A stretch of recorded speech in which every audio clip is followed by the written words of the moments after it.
I'm not a porn guy. I can read stories and do the female thing and just make up shit in my head. What do you mean do the female thing? Like most women will read erotic stories versus porn. So you go look up romantic novels and I wouldn't say romantic novels, but short stories. And you jack off to the image of that? Of whatever I'm imagining. At first I thought you were going to say, I imagine myself being the woman. You're like, you said you did the woman thing, and I'm like, you imagine yourself being the woman getting railed by fucking Fabio? What's up? No. There's a good website. It's called literotica.com. You even know a website. I don't even know what to say to that. You sit when you pee, you look up erotic fucking stories. They got some good stories. Not everybody needs to know what makes you come, okay?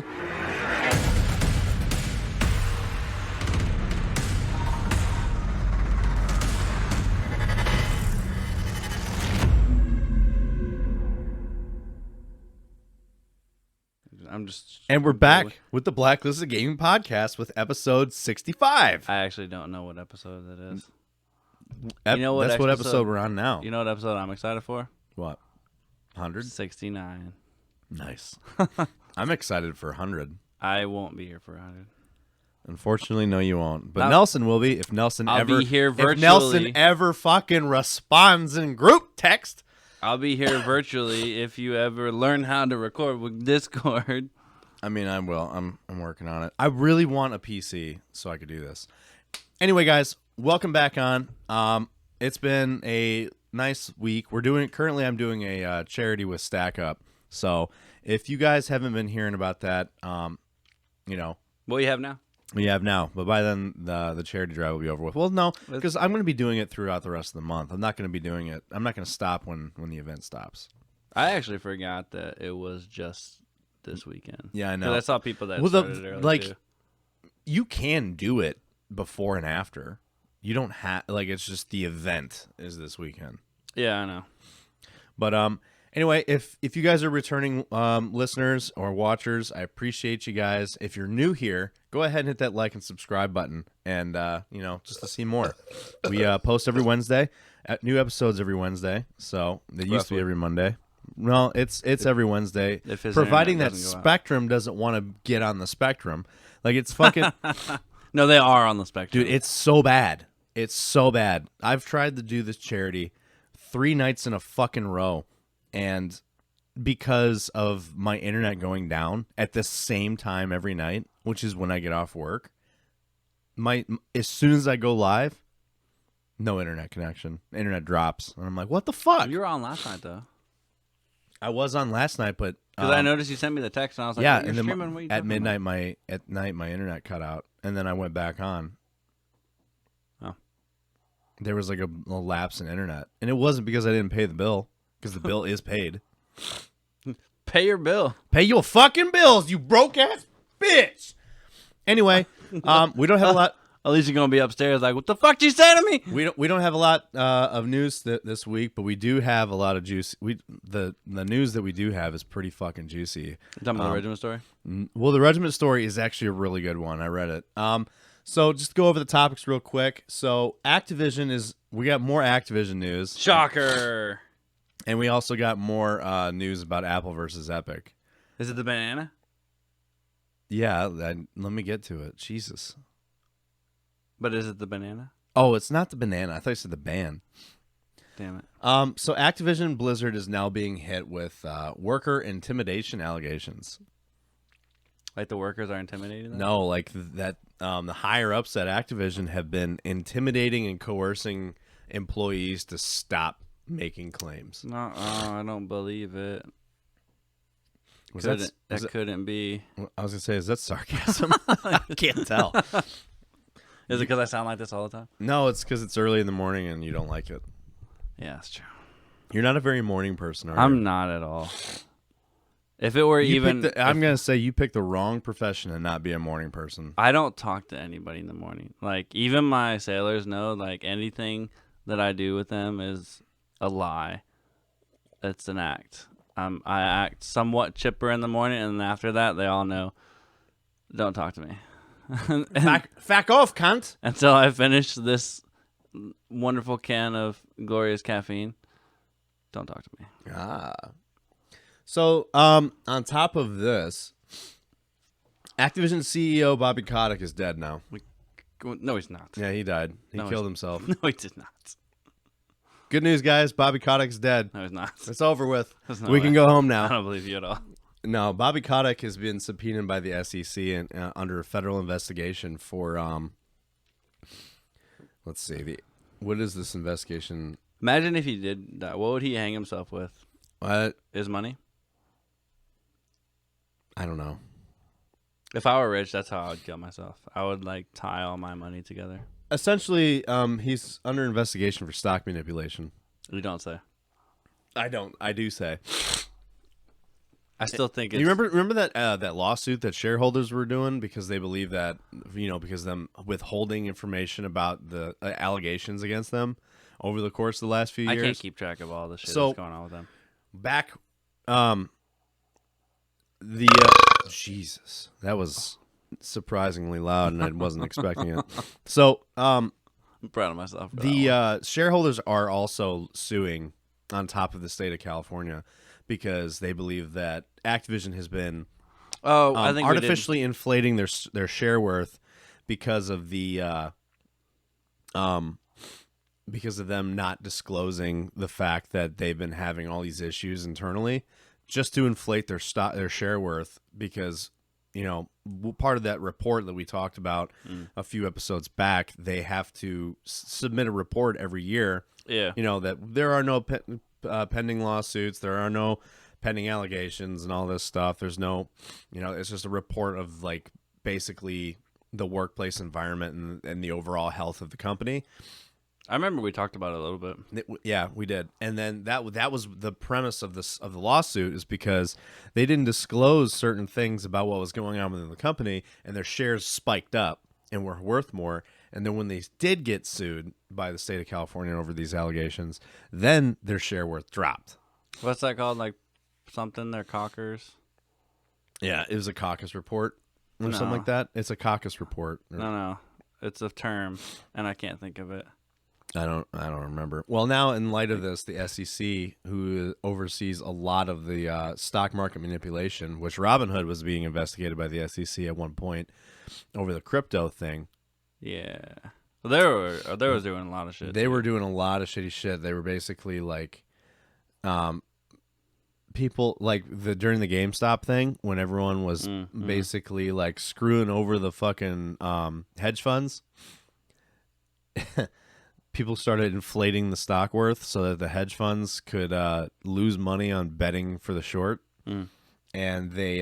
that's how they did the Dogecoin shit, too. Yeah, that was... Dogecoin came after, but at first it was AMC and GameStop. Yeah. They limited how many shares you could buy and made it to where the share worth was dropping because people could only buy so much and they couldn't inflate the stock worth. And basically, it was like preventing the low guy from getting any more money. Because fuck the small guy. And the SEC started looking into that, and nothing ever came. They ended up having to overturn some things because of it. But anyway, so the SEC is now looking into Bobby the Kotick. So that's fun.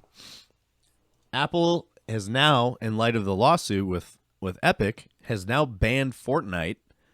I'd ban Fortnite too, though. Fuck Fortnite. Fuck Fortnite, but the whole point is Apple banned Fortnite from the iOS store for up to 5 years. And the reason why 5 years is because 5 years is the total appeal process for it's the total time that Epic has for exhausting all of their appeals. So essentially, Apple has banned it until all the appeals are exhausted. That's just Epic. how long it'll take for the trials to go through. Not even just if you account for the time that the trial took versus how many appeals that they have. I don't know how many appeals they have. We'll look into it. But with the amount of appeals that they have, until they've exhausted all their appeals, Apple has now banned Fortnite from the iOS store. I don't know how many appeals you can get. I think it's 3. Like this Or, isn't. I don't know. I think it's 3. You lost. You know what? I don't like that answer. I appeal. You lost again. Still don't like it. Well, yeah, everyone has a right to appeal their case. I'm appealing again. Everyone has a right to appeal their case. You're all about like your legal rights. Well, I understand to that. the court. But after a certain amount of time, just like, how many times are you going to be told you're wrong? I don't know. So Nintendo Direct happened a couple of days ago. About actually a day ago. I don't even know what that is. So you know how like every game publisher has like their own like event, like you have PlayStation and Xbox, they have their own like events that reveal and showcase all the games and stuff coming out. Okay.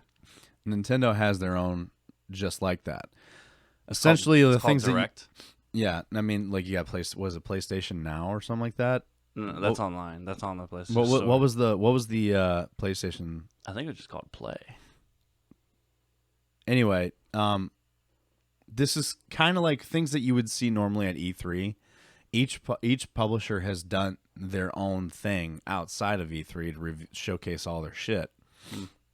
Because now a lot of these big publishers have been stepping away from E3 to do their own showcase, to where they could focus a whole day or more on just their stuff, as opposed to a limited time. And a lot of things came out of the Nintendo Direct, to include an animated Mario movie with the weirdest voice acting cast I've ever seen. For example, Chris Pratt will be voicing Super Mario. That's strange. And a lot of people, it's gotten a lot of controversy because, one, the voice actor for Mario is still alive and completely capable of still voicing fucking Mario. Maybe they think it's racist. But they chose, why is it racist? I don't know. Chris Pratt's not a fucking Italian. We're in 2021. I think it's a little bit more racist that you got a fucking guy whiter than the snow that falls voicing an Italian. Was the other guy Italian? I don't know. Maybe that's why. Like, this is racist. Well, why don't you just use the original voice actor? Because of COVID. Fuck you. And that's pretty much it for topics. That's pretty much it. And the regiment story. And we have a regiment story. Do you have any interesting hoe stories or no? My brain's not functioning to think of one. Is it too early in the day for you? It is. Yeah. On a weekend, it is. Yeah. You were such a baby. I enjoy my This fucker, I tell him to be here at 9:30, and he's just like, don't "What act, time?" He's let's like, not "What act time like again?" let's not act like you were fully set up. Okay. No, I wasn't, but I took more time when you said that you weren't even on your way. I was like, "What the fuck?" I woke up at like 8:30 for no reason. I was essentially set up. The only thing I needed to do was pull up the topics. That was it. That was it. That's all I had to do. Don't look at me like that. Skeptical. So Butchmaster says that the podcast has its ups and downs, and I asked him what was the down. He's like, more game talk, less poop. He messaged me the other day too. He said the same thing? No, he's like, where is the regiment stream stuff? I'm like, it's in the pinned messages in the barracks chat. Oh, unless you know where to look, like you're not gonna know where to find it. Even after I told him, he's like, I'm not finding it, man. It's there. I just sent it to him. It's in the. If you can't find it there, it's definitely in the announcements. It's just easier to send it to him. Just copy and paste the link. Oh, all the stream sources and shit. The Google Drive. Yeah, the share drive. Yeah, it was just easier that way. I used their. I used the regiment. What am I trying to think? You can also search as well. Sub badges. But I'm thinking about just switching them back to what they were. Nah, it's too late. I've deleted them. We got down to that. So Your sub badges, but I don't even know what your sub badges were before. they were skulls with stars, not skulls with stars. They were skulls with like little symbols over them and stuff. Yeah, just stick with these. Yeah, I mean it's easier. They're here all the time. I know where to find them if I want to have more emotes. Alicia's making more emotes for At least me. you have some emotes now. Well, Alicia's making a couple. Versus It's your just more of like waiting for her to weird find ass face. waiting for her to find the emotion, like the emotion. Waiting for her to find the motivation. She's got to find the emotion to do. She's got to find the emotion The to right, create just the to right create emotion. the emotes. No, it's her waiting. It's just waiting for her to get the creative motivation to just do them. Which emotion does she have to be in? A good one. I don't know. I swear. I can imagine her doing it. You know who was in my chat last night? No. Stephanie's nephew. It's awkward. Well, he was trolling me. Little fucker was trolling me. Tristan, if you're watching this, thanks, bud. Your aunt's a bitch. Don't do that. Don't do that. I'm not trying to start a fucking conflict that I don't need to. It's okay. Come to my But you're still a bitch. He comes in. He has a YouTube page also, and he's got more. All he does is just post memes On YouTube? Yeah, I don't understand. and he's got like significantly higher engagement than I do. How do you... But it's a video platform. Right. Well, he posts video memes. Like he'll make memes out of like he'll like edit clips of TikToks and then turn them into memes. And then now he has like almost 1,000 followers. 1,000. And he bragged about it on my stream. He's just like he's like I have more than you. And I'm like, thanks, dude. He's like, I'm gonna make you into a meme now. He knows what he's doing. I mean, he knows how to play the Well, system. you know where he fucked up? He wants to be in a meme more with me. Yeah, but your stuff isn't YouTube appropriate. Oh, I can repurpose it to be YouTube appropriate. The only thing is now I'm turning a 7th grader into a meme. He wants to get into a meme more with me. I'm a meme god, boy. I'm a meme god. I'm gonna see Brock go to jail pretty soon. What would I go to jail for? It's a good question. I'm sure they'll find something. No, I'll be okay. So how have I don't even know what to say anymore. I am also tired, so I'm about halfway through this, so. yeah. Well, I need to refill my coffee. And I had my Adderall this morning. I'm thinking about reaching out to a guy that I had on the podcast before. His name is Corey Elijah.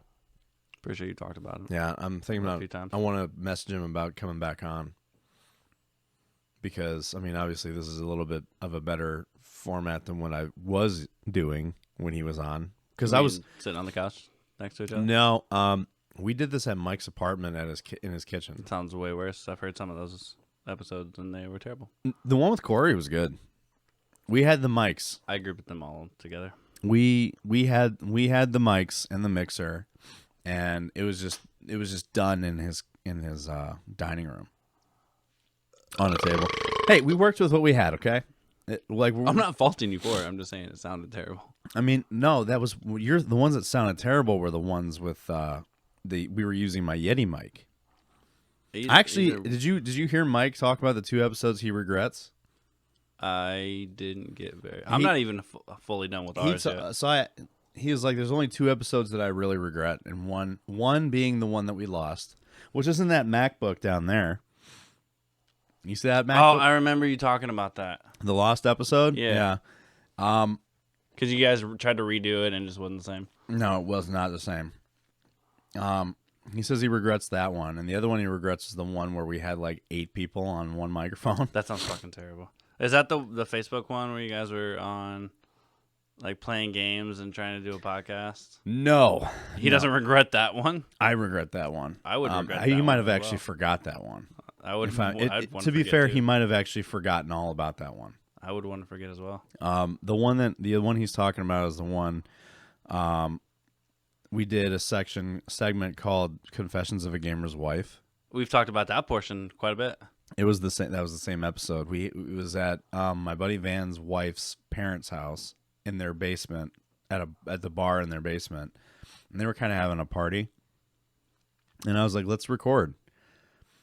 And I brought the mic, and I'm like, "It'll be cool. We'll have like Brandon." It was all 4 of us were there. It was me, Mike, Van, and Brandon, the OG 4 guys that for the podcast. Which one's the gay one? What? Which one's the gay one? Jace. Okay, I couldn't remember his name. I don't think Jace was there. I think he was still in California. Then Brandon brought his friend, his best friend over, because we were talking about Borderlands 3. And then on top of it, we had Mike's wife, Van's wife, and Stephanie. Terrible decisions. And so in total, we had 8 people on one microphone. Oh, we had our friend Andy there who was eating a bag of chips. And you could just hear him fucking rifling through the bag. And I'm like, dude, please stop.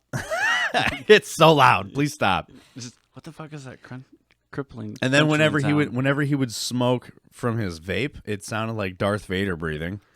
I know someone that does that on stream, and I fucking hate it. It's just like,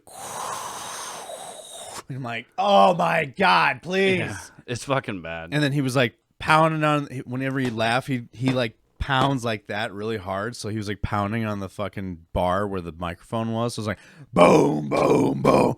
I'm like, dude, stop. Fucking stop. Like, oh, please don't do that. Thank God I don't have things cranked on this. But yeah, essentially it was like that. I mean, we worked with what we had, but that was an episode that I was like, that was pure fucking chaos for the first half. I still think the worst part of it was talking to the wives and asking their opinions. Oh yeah, that was fucking so bad.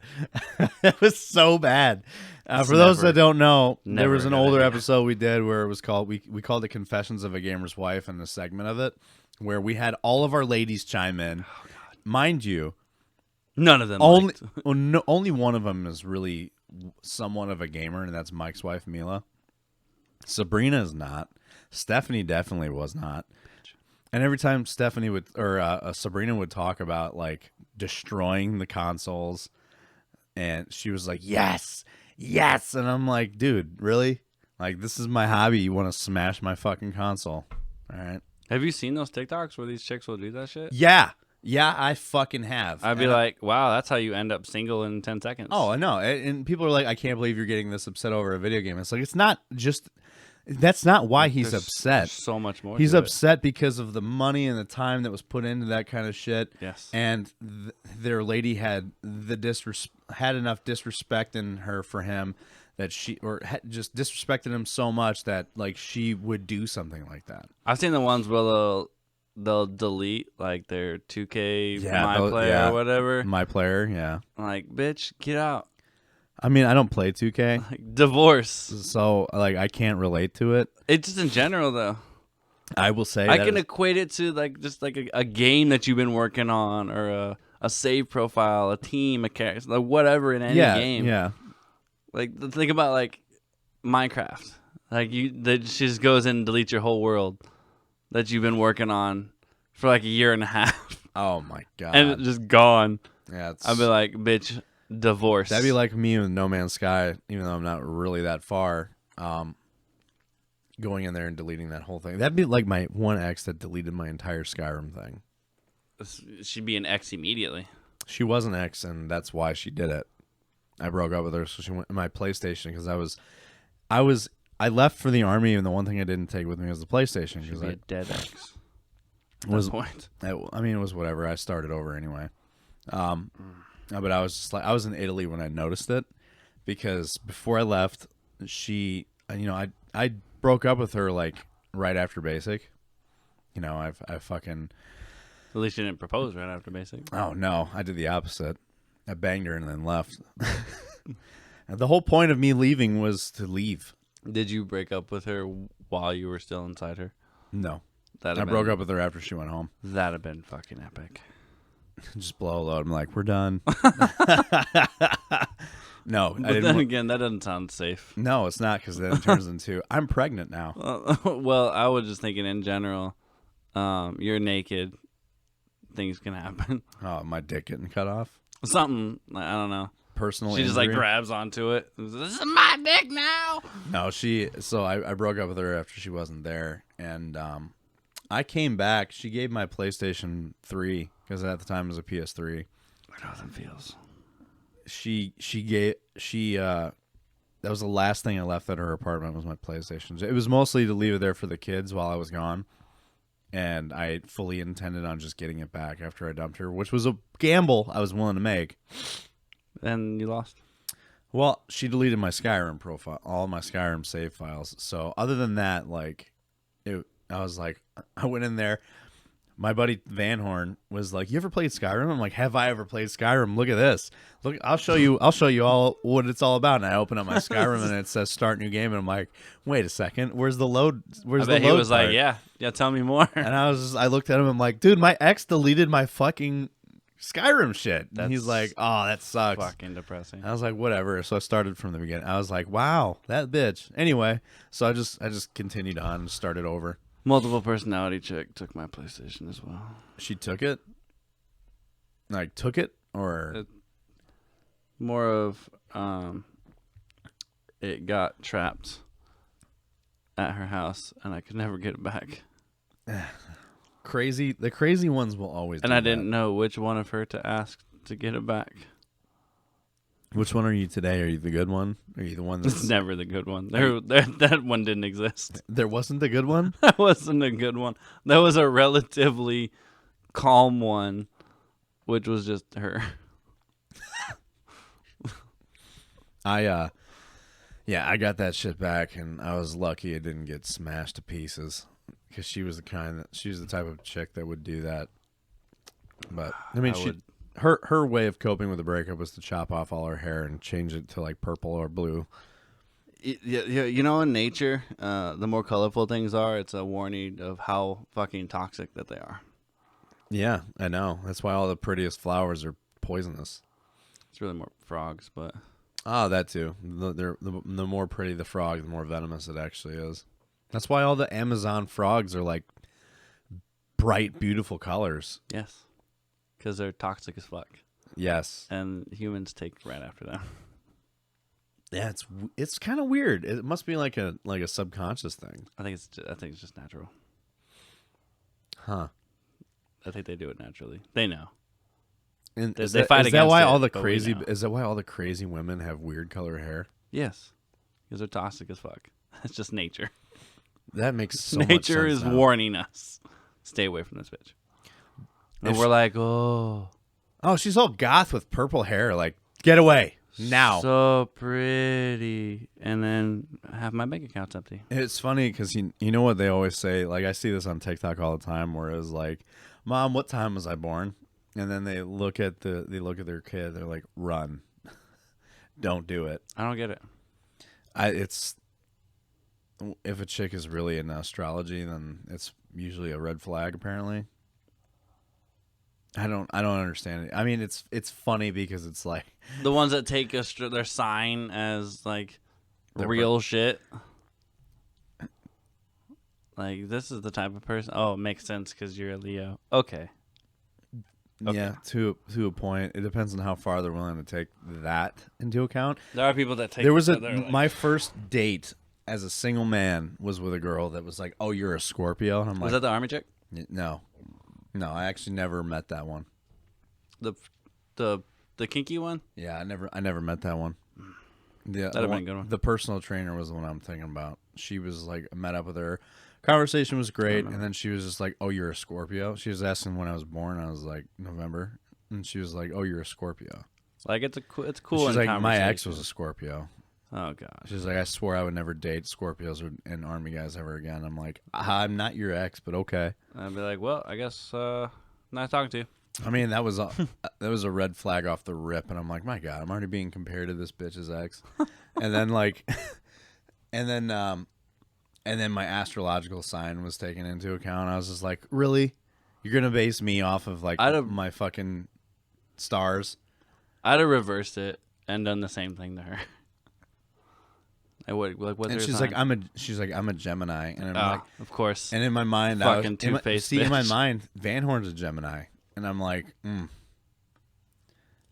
I don't know if I want to get involved with that. If you were anything like my best friend, I'm not. I can't. I know exactly your guys' fucking temperament. But I would just be like, I mean, makes sense. Alicia's witchy. She's into that shit. What does that even mean? She's into the astrology. And You said witchy. What?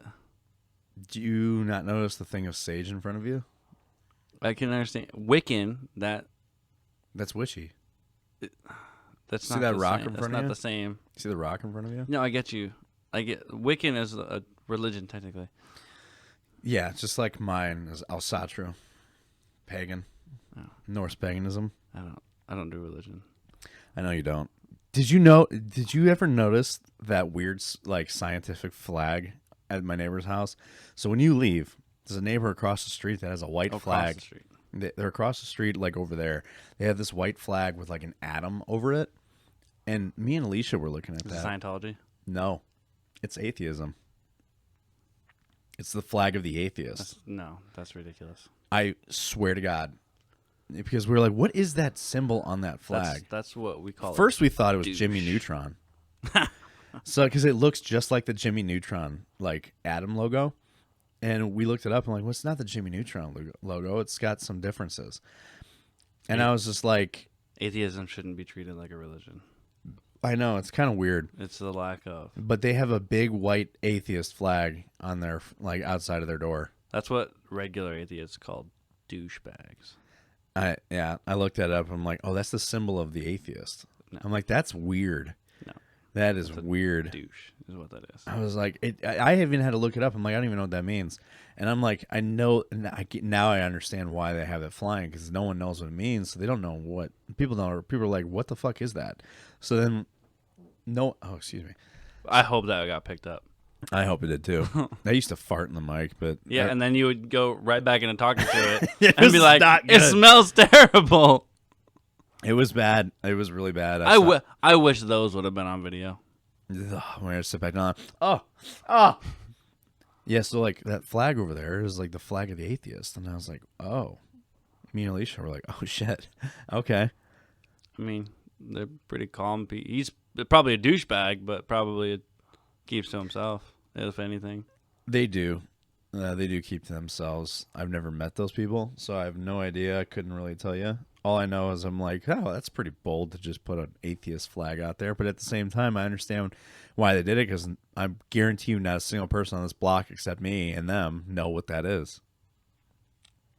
And I only knew what it was because I looked it up.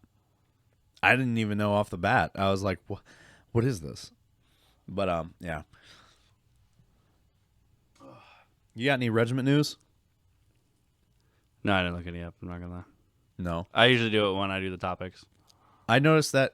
So after I donated $25 on regiment to like the regiment stack up dono, 15 minutes later, Chris is like, any donations 25, the next 15 donations of 25 or more gets a free patch and a challenge point. And I was like, bro, I literally just donated like 15 minutes ago. Like, you couldn't have posted this earlier? What the fuck? That's funny. I was so upset. I was like, dude, fuck. All right. Shit. I just shot my shot and be like, yo, so about that. I'll just buy them. I'll just buy them if they're even available to buy. I don't think they are available yet. I think everybody on the Twitch team should get one. That's every member. No. Well, then everybody on staff should at least get one. I think he is. I want to be on staff. The reason why I want to be on staff is more so I can actually do more for people. I don't know if he is, but well, I want to do more for the guys that are there. Like, you know, for example, Marco, my buddy Marco, he is a German soldier, and there's almost no one in the regiment that can speak German. I can't either, but he speaks enough English, but I understand what he's saying because I've worked with him before. He's been kind of going through some tough times, and he doesn't really have anybody to talk to. So that's why me and him were in the smoke pit last night. We were just shooting the shit. Other people joined too. You know, we were all just hanging out and stuff.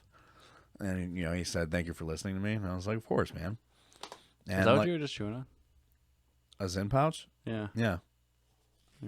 So I wanted to, if I was a mod, like, I would love to do more, you know, be able to, because like when that one guy was going through you know, his issues, and me not being a mod, I was like scrambling to find a mod that would reply to me, because I caught him doing, you know, posting his videos and saying crazy shit, and I was just like, hey, this guy's having, you know, going through, he's like, and he knows me, because I've played with him and I've networked with him. So he knows me more than he knows everybody else in regiment. So he kind of looked at regiment as like no one cared, and I'm like, I care. I'm here. That's the one you told me about, where it ended up going the opposite way. And then I was like, hey, let's if I was trying to get a hold of somebody, and I had to go all the way up to fucking Fearmen's to like say anything. I mean, too old was there. Ultimately, we're not gonna do anything truly different than other people would, than give them the resources that we've got. Yeah, that's what I was trying to do. Like, at least just be there to even if just to talk to them, So like I did everything I could with that, but I feel like I don't know. I want to be more involved, like by being a mod. I feel like I can be more. I feel like I can have more influence as a mod than I do now. Treat it like a job. Follow up, or like a resume job. What, I don't know. I know, but who do I follow up to? I mean, obviously, did you submit it? You were submitted it through regiment support, right? No, what about the mod or the application? Yeah. I submitted the application wherever he posted the applications to submit them. And then I just go through regiment support, the bot. As a follow-up? Mm-hmm. Okay. Yeah, I'm going to have to do that then. Because technically that goes... I've even considered... that goes to all the red stuff. I'm trying to not get involved with too many organizations because that would just be too much. So, like... I don't know. Trust me. With, like, IW, I want to get involved with IW more, and I want to get involved with Stack Up more. I want to get, like they have like applications for basically their help people. I was like considering doing that, but at the same time I'm like, well, I've already kind of you don't want to overextend yourself. Yeah, I've been kind of trying to get more involved with Reverend Warriors. So what you can do is, because the IW stuff is essentially done, at least in this local area, mostly for the year, until the planning starts back up. When does the planning usually start for hikes? Usually January, depending on when the hike is. If it's like how it was this year, then it's usually about 6 months out. So when was it? It was July? Mm-hmm. It's roughly about January. Okay, so some of them start planning. They start getting stuff like ahead or continuing on throughout the year, but the major planning is usually about 6 months out. Okay. But the ones that have their hike in like January, February, etc., they're probably already started. They're doing their planning right now. I didn't think about like me doing the stack up thing on IW. I didn't even think about I was just promoting. Oh, the thing. Yeah, I didn't think about it was promoting another organization. I thought it was just like, because in ways IW and Stack Up are different. They have the similar mission, but different in a way of like one's gaming, one's not. Yeah, it's just because IW is registered 501c3. We can't have anything. Also, they're the same charity organization as Stack Up is. Well, they're because that's what same what 501. Yeah, yes, because Stack Up is also 501c3. Mm-hmm. Like we're probably just a higher level because we're national. Is Stack Up not? It's based off of a certain amount of money that the organization makes. Is it? Yeah. I mean, IGN featured Stack Up. So it's like did you see that? IGN featured the CEO of Stack Up, which is good. That's fine. That's yeah. But like, so the level of money that IW makes, there's different tax forms for 501c3s, and there's different brackets. So the bracket that we're in, we have to do a lot more tax forms and more transparency and more meticulous tracking of all the spending. Okay. And like where it goes, what's to the mission, like what it's for and everything. And we have to have like all the receipts, and it's a pain in the ass. But we have financial people that handle all that shit. But that's one of the ways that we're able to get, I think we're able to get next year the what is it? The CFC. You remember I don't know if the Army did this, but every year the combined federal campaign where every year it's required for us whether we donate or not, but we get like this massive fucking book full of charity organizations that we can set up allotments for whoever the fuck we want. And it just comes out of our pay, and boom, we go. Navy and Marines are required to do it every year, whether we donate or not. We either have to fill out, no, I do not want to donate, or we fill out the organization. Oh, Army. Okay, I know what you're talking about. Yeah, Army does have the same thing every year. Because that's a federal thing. It's like a national campaign, but it's got all the 501s, all the registered charities are in there. Whether I think they have to be 501c3. I'm not really sure, but we were never in there. And one of the ways to get us in there is like the higher bracket of tax forms that we've got.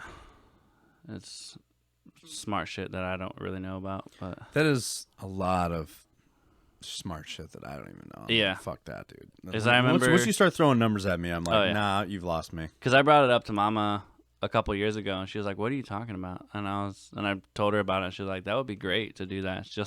She started tasking it with our financial guys, and then it's taken a long time to be able, because we weren't even in the right bracket for it, and we weren't tracking our spending the way that they wanted it. So there's different tax forms that they want to be eligible for the CFC. So it's been like a 2-year journey so far, and I think we're going to be on it next year. Perfect. Yes. I hit the wrong fucking button. Yeah, I'm trying not to, like you said, overextend myself. I mean, like, I feel like I could do Regiment, IW, and Stack Up, all three. Mostly because, well, I mean, Regiment would be all the time. Stack Up would be as often as I can. And IW would pretty much only be, like, when the hikes happen. Kind of. If you're on the planning team, it's more than that. Yeah, and I wanted to be on the planning team. But at the same time, it's like, fuck, all these things I want to do, but I can't do them all. I'm only one guy. I think being on the planning team, to me, it's more tangible because it's in person and it's stuff that you're not just doing online. It feels different. You know what I mean? Yeah, I know what you mean. Because I'll be helping out in Virginia with the local hikes out there, but I'll still be doing the social media team. West Virginia. Anyway, let's talk about topics now. Get into it. Let's get into it. So the first topic we're going to talk about, like I said before, is Blizzard hit with intimidation allegations. Let me get the right. Yeah, let me turn this for you so you can also see it. Can you see it? I feel special now. You feel special. So special. All right, let's. I feel special. Oh, so special. I don't know the rest. I don't either.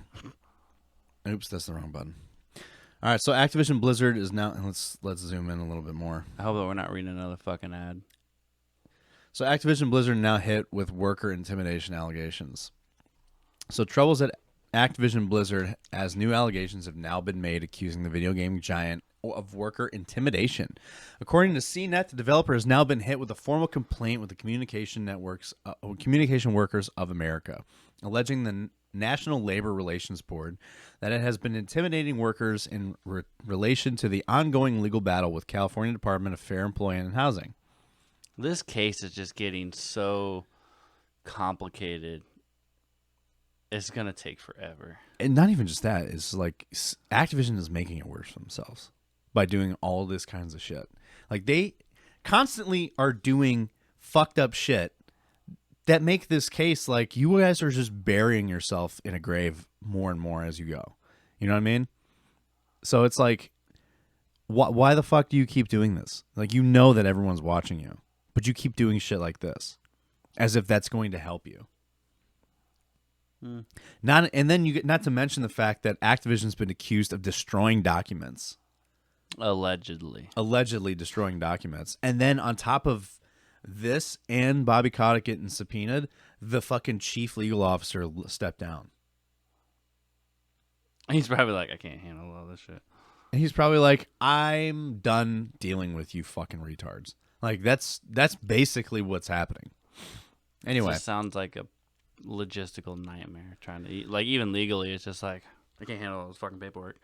So more specifically, the complaint says that Activision Blizzard tried to stop employees from speaking up and threatened or disciplined employees on account of protected concerted activity, engaged in surveillance of employees, engaged in protected concerted activity, and engaged in interrogation of employees about protected concerted Dude, we just activity.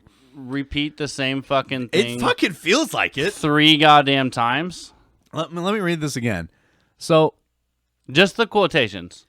threatened or disciplined employees on account of protected concerted activity, engaged in surveillance of employees engaged in protected concerted activity, and engaged in interrogation of employees about protected concerted activity. What the fuck? That hurts my brain to try to figure That was out. like, I feel like I had a stroke reading this. This is why the legal guy stepped down. He's like, I can't fucking handle this shit. So after the filing on Tuesday, the CWA also publicly showed its support for the workers at Activision Blizzard. We will always stand shoulder to shoulder with workers fighting harassment, assault, and discrimination. Will you know? Oh, well, this is the people that were looking into this. Oh, okay. This is not Activision saying this. Said the Association National Organization Director to Tom Smith. Activision Blizzard response to righteous worker activity was surveillance, intimidation, and hiring notorious union-busting firms. I added that part there because union busters, like, who the fuck is that? The video game company has not responded to the comment as of now. Wow, lengthy article. You mean to tell me that, like, they're being accused of intimidating and surveilling and interrogating employees about, you know, the allegations that they've been coming forward with, and Activision doesn't want to talk about it? It's probably a legal thing where they're like, it's better to stay silent than to say shit and then not be able to go back. It's, You know what I mean? I didn't realize how many people were actually filing claims to get the attention of the state of California. It was thousands of employees that filed complaints. Not just a few, thousands. I'm also impartial to some of that because some of that's not going to be legit. You know, some of it is going to be the bandwagon people that are filing because other people are filing. There's going to be the disgruntled ones. I think to a point, yes, but also I don't put it past, like, with all the things that have been coming forward, I don't put it past, like, Activision for, doing the corporate thing of, like, sweeping it under the rug and trying to shut people up and talking about being a whistleblower is dangerous and all this kinds of shit. And I don't put it past them that they've been actually doing this shit. No, I don't either. And then, because, I mean, Bobby Kotick, he was in the movie, I mean, I even talked about this. He's in the movie Moneyball, where he owned a baseball team. And I think we've talked about like, that before. And he was a grimy CEO in that. And so it's just like, I don't put it past them for being like this because it's fucking Activision. You just even look at what they're doing in their games. All their games Delaying are just them all? they haven't delayed shit. Oh, no, that's EA. Never mind. So they crank out these games. They work their employees to death. They lay them off every fucking year, and like Take profits. And then the CEO Bobby Kotick gets a fucking pay bump. So it's like They're hurting, but he still gets a pay. yeah, they're hurting. They're like we figured we can fund our resources in other ways, and it's just like to one person. You mean pay the guy? Like, don't break your arm jerking your own dick, dude. Like, fucking, you didn't do anything here. Like, I did a good job. I did a real good job, mommy. That's Bobby Kotick. The mommy part threw me off. Well, he's a fucking douchebag. This is, So I really don't put it past them that... that made me think, what is it with all the incest videos on Pornhub? You mean stepbro, stepsis, stepmom? Yes. I don't know. I don't understand. I haven't watched porn in months. Yeah, but your woman basically lives here. She does live here now. All she has to do is, like, change her mailing address. That's it. That's what I'm saying. Like, I don't have this luxury. So, I mean, like, I haven't watched porn. Apparently, and you know what? Honestly, I didn't realize how damaging porn is. Oh, yeah, absolutely. Until, like, I stopped watching it. I'm just like, huh. I'm weird. Like, I can't watch porn and, like, on a regular basis and actually get off to it. I'm not a porn guy. Like, every so often.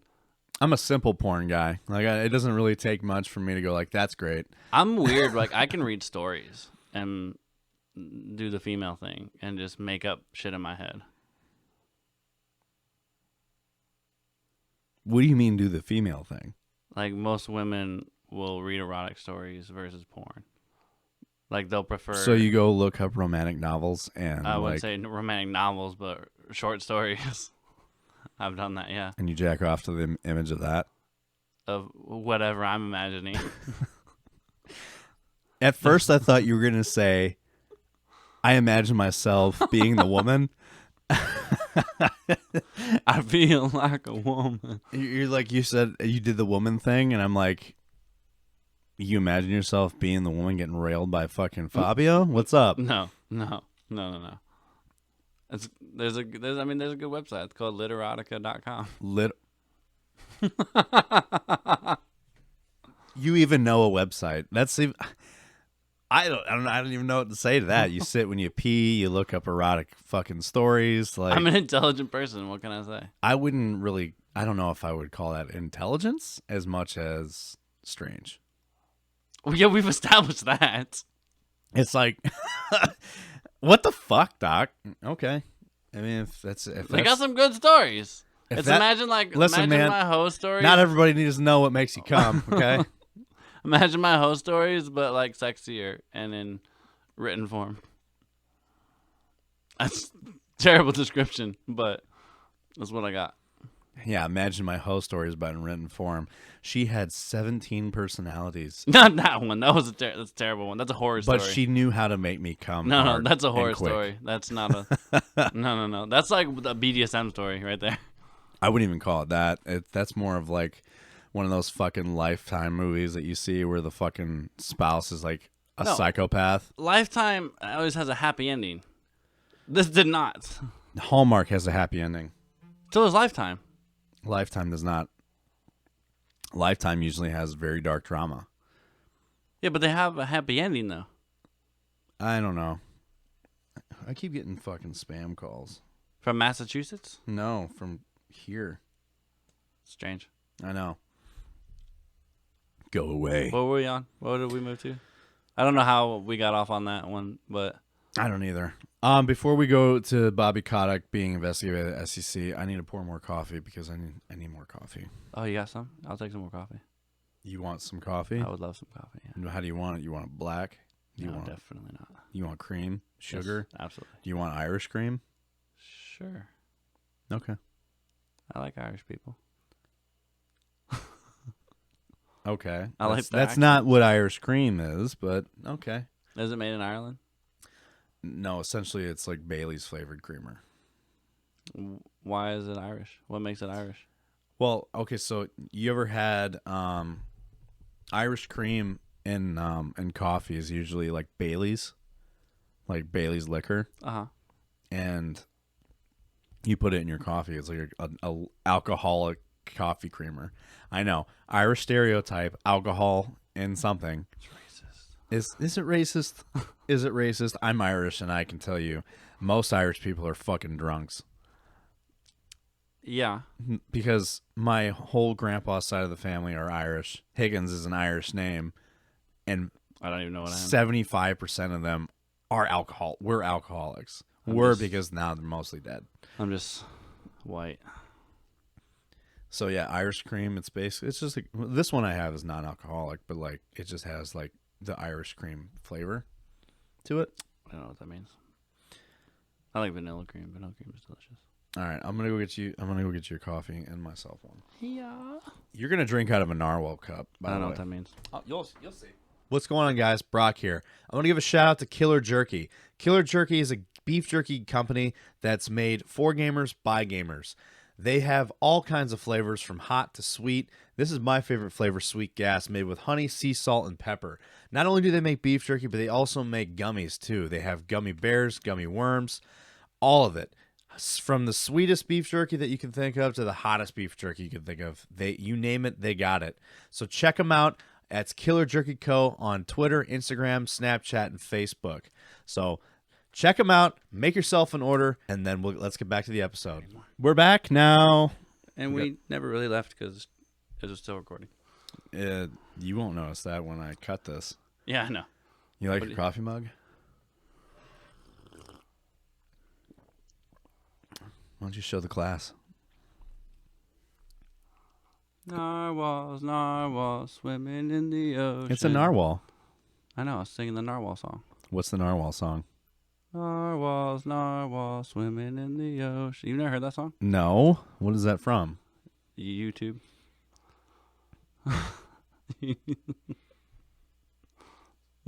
You'll have to look it up. Anyway, so let's talk about Bobby the Kotick. I don't want to. Oh, this is a good story, though. Is it? Yes.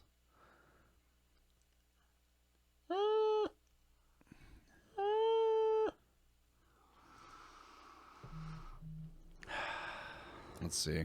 It's too hot. Who wrote this article first? I want to make sure that it's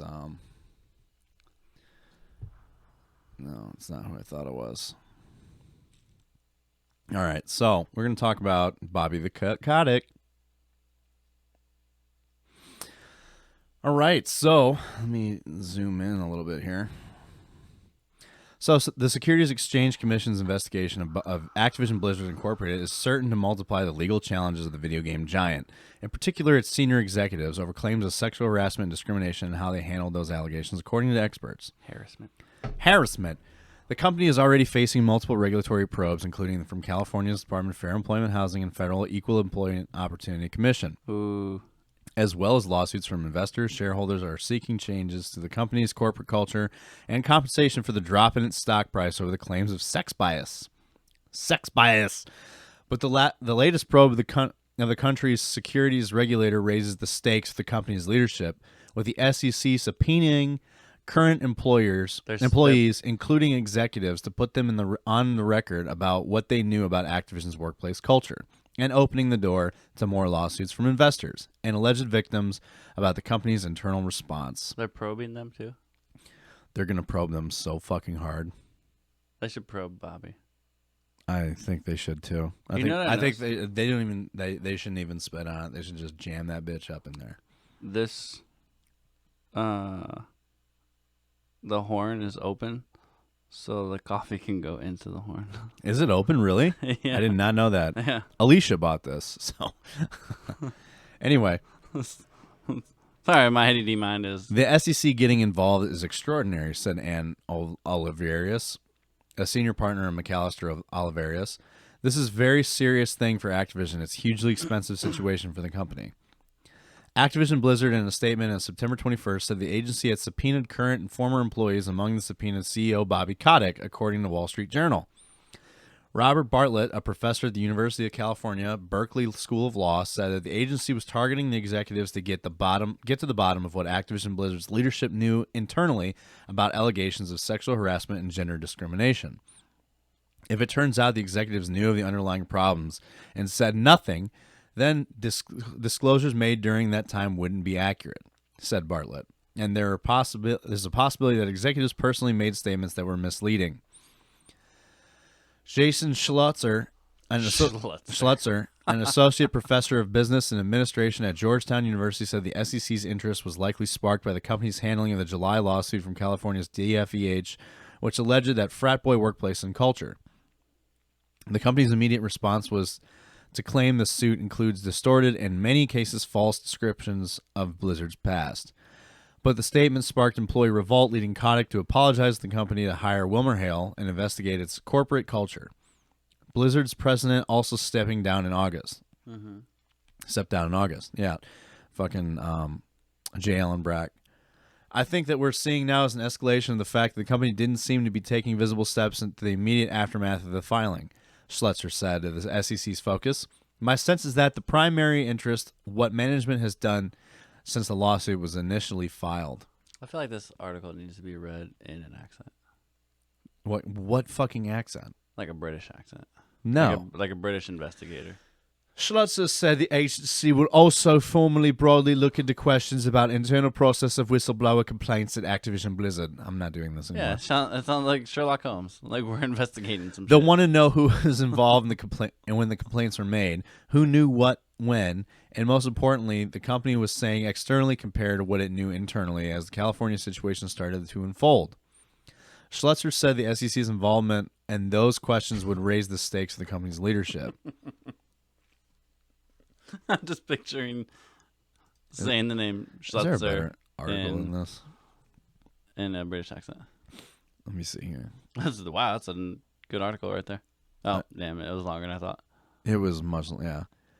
Let me look here for more. That was a very collegiate article that we were Yeah, I reading, know. It was very well written, not going to lie, but it was more well written than I'm willing to read. I like shit dumbed down. Give it to me like a normal person is going to understand. Like the rest of America. The average gamer. It's funny that this is even happening, honestly, because, I mean, it's not funny. It's amazing that it's a little happening. It is a little funny. And I really hope that they bring the whole fucking hammer down. The SEC getting involved with things in recent history has never led to anything. True. As far as I know. It might have led to something, but as far as I know, it hasn't led to much. I mean, you look at the whole thing with Robinhood, like I said before, and then they also did an investigation on Elon Musk. Did you know about that? Yes. How, like, with his boosting of crypto, his promoting of crypto, Dogecoin specifically. I just know he's been investigated for a bunch of shit. He's been investigated for market manipulation. But yeah, I don't think he has, though. He's just a super smart dude. It did come out that he was not manipulating the market. They think that he was manipulating the market by using his influence to boost a shitcoin. I call it a shitcoin, but yet I have invested into it, which is within his right. Yeah. Oh man, the whole thing with fucking crypto right now is a mess. Have you seen what happened? No. China has now banned crypto. On top of everything else, they've banned crypto. And were the children using too much crypto before bed? There's a speculation that they've banned crypto to drop its worth and then buy its dip and then make it legal again. They've done this before, apparently. China's so smart. China's smart, but I don't understand why people aren't noticing more and more of the bullshit China's doing. They do. They just don't say anything. I know. China's so powerful. Fuck them. Fuck China. I don't give a fuck. Fuck that Winnie the Pooh guy. I don't know what you're talking about. Oh, that's another article I could probably use. So China is also banning feminine male characters. Gay male characters, essentially. Essentially, yes. Here, let me pull this up. China bans feminine men.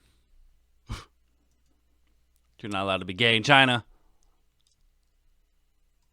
Sounds. I'm sure California's losing their fucking mind. I mean, among other things. So, but yeah, back to this whole SEC. So I'm really hoping that the SEC like brings the fucking hammer down on Bobby Kotick. I personally think that if this gains any kind of traction through this entire lawsuit, Bobby Kotick will no longer be the CEO of Activision.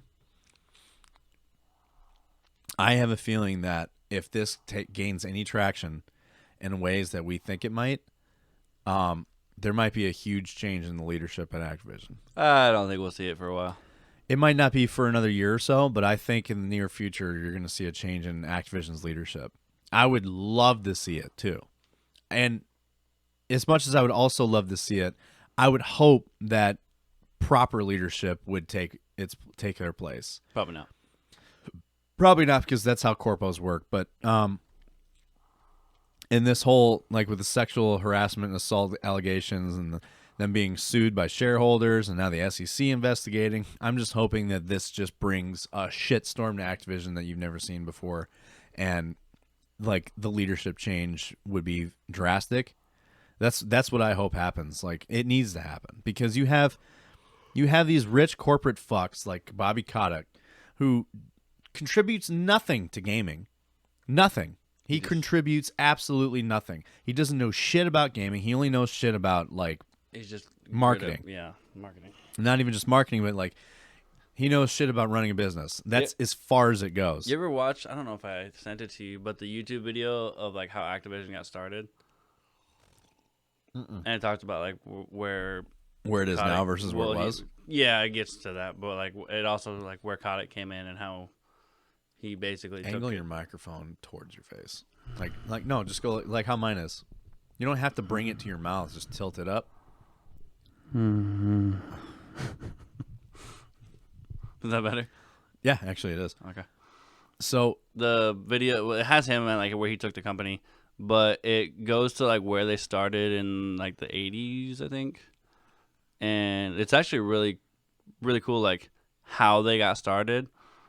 They're like, gaming nowadays is actually where it is because of Activision and like what they did. In what way?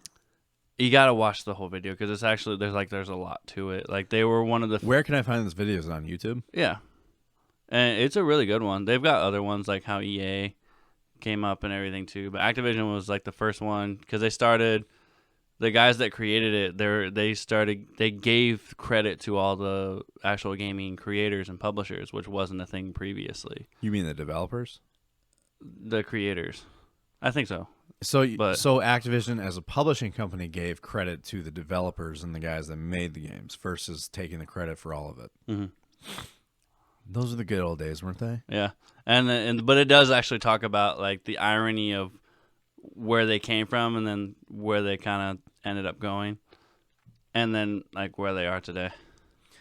It's crazy to see how much has changed in the gaming industry when it comes to its corporate leadership, or not even its corporate leadership, but it's like where it stands like corporate wise versus where it was when it started. Because in the beginning, it was all about like the games and the player and the developer, and now it's all about money. How much money can I make? How little work can we do to make as much money as possible? And it's just like, well, the saying of you literally live long enough to either die the hero or become the villain. you either die a hero or you live long enough to become the villain. Is that Yes. what you mean? Batman shit, whatever. But the saying is still true. Yeah, it is. And this is a huge. This is an absolute case of Activision becoming the villain. Same with EA though. Yeah, I didn't watch that video because I was less interested in it because we were talking about Activision at the time. Any too. true AAA publisher, like you got Ubisoft, you got Activision, you got EA, all these guys, they started from a pure place and have turned to the dark side. Well, this one was of the corporate world. I think this one was more interesting because Activision is like the first one that and now they're the most hated. Developed the way gaming is previously. It's the way it is now. Crazy to think that Activision was the first one, and they started from such a good place, and now they've become the most hated company in America. Yeah. Well. So one of with this SEC shit, I'm really hoping. I'm gonna see if I can find it.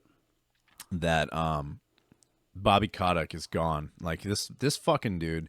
There's been like the trending hashtag from when he first laid off all those people. Hashtag fire Bobby Kotick was trending on Twitter for a while. And that trending tweet still holds true today.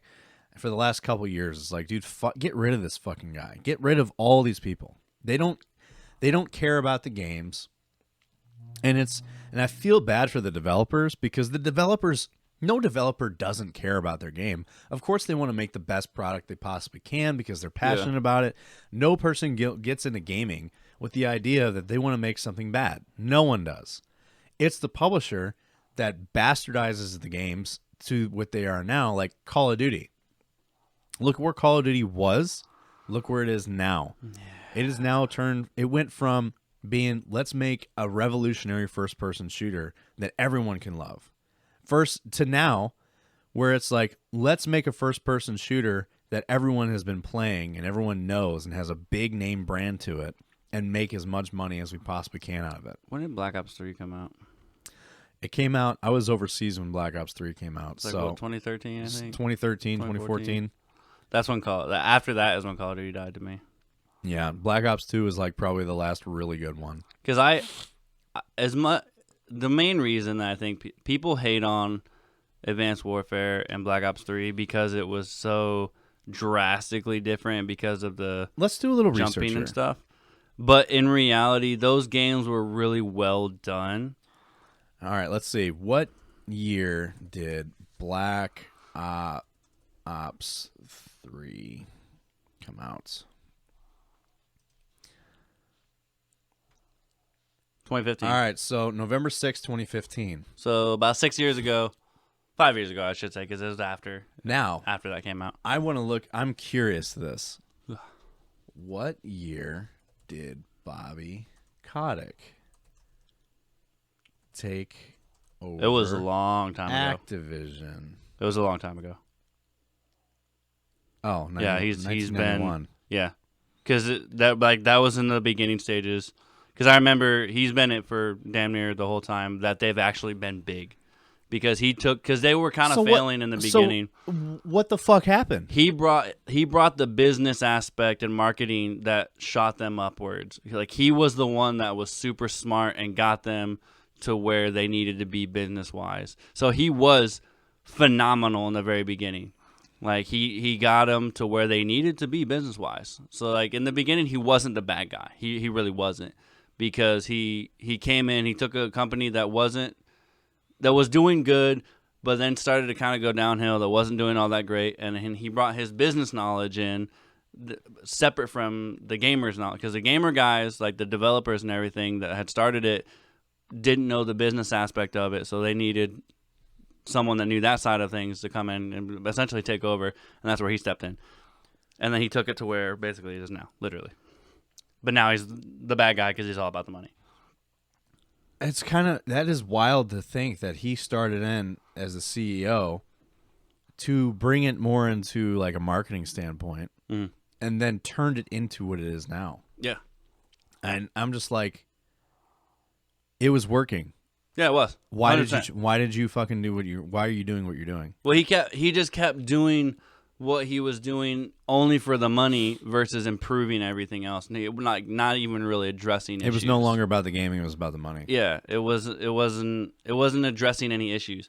And I think one of the major things that I kind of noticed the trend of where this came in was when gaming stopped being you buy the game and that's what you get. Yeah. So it kind of started turning with into like microtransactions and like added online. content. Well, kind of like when games were basically online. So when after a while, like you had online play, which is cool, and then they started releasing DLC, which was extra after a while. But then that's when you kind of started seeing issues with development because they're also starting to develop extra things. And then that's also when you started to see like the pre-order stuff and then issues with games not being the best when they first come out because they're able to update them later. So the online era of the game, along with the pre-ordering shit, has developed into so what ultimately it is now. the biggest downfall of gaming was the creation of high-speed internet. Kind of. And the integration of online gaming. It didn't have to be that way. Even though PC gaming has been online for as long as I can remember, since the 90s. Like, you had Quake and everything like that. I mean, those were LAN parties, to be fair. But you had... well, a lot of them, they didn't have the level of online that is now. I remember the earliest I saw of online via internet and not LAN was... like RuneScape and shit. No, it was Counter-Strike. Yeah. And it was in 2004. And like those, I mean, and that was only PC. And that was, I'm talking about, this is like DSL days. Yeah. Like that DSL was the highest speed internet you could get at the time. And it was like the first internet. You could be on the phone and on the internet at the same time. You didn't have to do dial-up anymore. But if you notice, like even people that complain about games nowadays is drastically high. Like I couldn't even imagine people, the level of things that people complained about back then. You know why? I think I know why. The amount of people complaining now has grown because of the fact of we've been spoiled. Like the gaming, the people that are embedded into the market when it comes to gaming have been spoiled by what's been released and don't remember a time before. Well, a lot of the kids nowadays weren't around during those times. No, they weren't. They were around, but they weren't old enough to fucking know. Yeah, or really even play. So when online gaming first came out, it was so like, wow, this is great, and you didn't give a fuck about what the game looked like. It was just fun to play. Now, or even if it had issues, if it had issues, cool. Usually it was just weird little glitches that would, like I remember Counter-Strike having glitches to where you can like hide in these weird little hidey holes. And it was just that's the extent of it was that. It wasn't like what you see in Warzone. Invincibility glitches, invisibility glitches, hacking. Hey, you didn't see hacking that much. So the hacking is separate. So like when they're technically glitched in the map, to me, while that's exploiting. Fucked up and it's exploiting, but that's always been around. That's all, and it will never go away. That's always been around. So since like the beginning that I remember doing online games. Same, yeah. As long as every single game I've ever played has had some kind of weird glitch, and people like even Modern Warfare 2. Modern Warfare 2 had like a glitch where you could get to the top of the fucking map on that skyscraper map when you're at the top of the skyscraper. Mm-hmm. And there was like some things you could jump on, and you can get to this weird little point where you weren't on the ground, but you could oversee the whole map. Yeah. And unless you were sniping, it didn't matter. But because you were too far away, and unless you were sniping, it did not matter. So I remember Modern Warfare 3 in custom lobbies. I had a couple of friends that could hack the game only in customs, and we would get it to where. You mean back in the day when Activision, when Call of Duty had a proper anti-cheat? Well, so that's weird because back then it was also based off of host as well. So ironically, that was easier. So even connection-wise, it was based off of host. And that was also back when SBMM. Oh, yeah, I remember that. SBMM could only truly protect the lowest of the low because it was based off of host.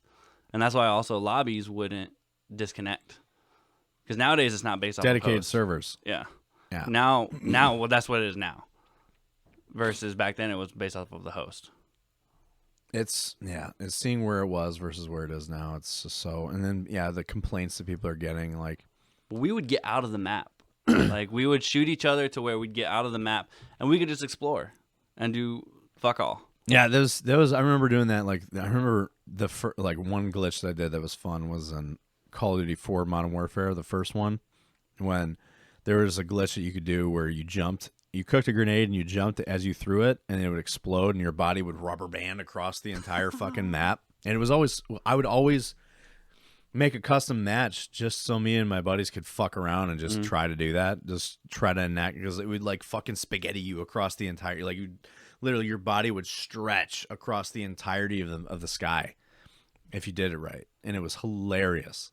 But those were the glitches they were fun glitches. They were things that you really had to try to do. And unless you really, really knew what you were doing, you would be wasting the whole match trying to do it. Yeah. Whereas now, the glitches are very simple. Were you playing with me that one time when the guy was hiding in the mountain in Warzone? Yes. Yeah, he was hiding in the rock. They found like a glitch where you could fucking crawl into the rock and no one could shoot you, but you could shoot out. There's been a couple of glitches we found where we've gotten shot by like that. Yeah, and there's a lot now versus where they were very few and far between, and they were really hard to get to. And part of it is also the updates that they do. It changes the coding. That's why every update they do fixes one thing and breaks another, because like you said, the coding changes. So the coding changes and it adds a new glitch, like something new. And then I don't understand how people find this. I think a lot of it's by accident. So, some of it is the data mining people. Like they literally look in the code of the game and they find that shit. Speaking of code of the game, that apparently the hacking problem with Vanguard, a lot of it has to do with the fact that hack companies have gotten hold of the source code. Well, they've also I know that they didn't implement the quote unquote anti-cheat that they're talking about. I don't think it's gonna matter. I don't think it's gonna matter either. But I'm holding my breath to at least the point to be able to say your anti-cheat is garbage or non-existent, because I know that it's not launching until the game comes out. You know what I mean? Yeah. Because it's still running off of what is current, like the Modern Warfare engine. Yeah. Not the updated version. I gotta clean my screen. I got like these weird little marks on my. So technically, it doesn't surprise me because it's on the same engine. Yeah, that's true. So let's talk about real quick. Let's talk about Fortnite and Apple. Fucking hate Fortnite. Yeah, we all do. So Apple has banned Fortnite from the again iOS store. again. I mean, this time, like, because during the lawsuit, like, the judge ruled that, Well, they banned them when they were using their V-Buck thing and not giving Right. money. so Apple plans to keep Fortnite off its App Store until all appeals are exhausted in its legal fight with Epic Games, the maker of the popular Battle Royale game. Apple sent a letter to Epic Tuesday saying that it will not consider any further requests for reinstatement until the director court's judgment becomes a final and non-appealable. The letter sent to Epic's lawyers from a representative of Apple was published on Twitter by Epic Chief Executive Officer Tim Sweeney. That process could take 5 years, he said. That's fucking insane to think. So Epic sued Apple in August 2020 after the iPhone maker removed Fortnite from its App Store, citing a workaround that circumvented Apple's commission on purchases. The battle came to its head this month with U.S. District Judge Yvonne Gonzalez-Rogers mostly siding with Apple, though she said the company should allow app developers to point users to outside payment systems. The ruling doesn't take effect until early December, and Epic has already said it will appeal. September 16th, Sweeney asked Phil Schiller, Apple's executive in charge of App Store, to reinstate Epic's developer account. That would allow the future resubmission of Fortnite and let the gaming company develop its Unreal Engine and other software for Apple devices.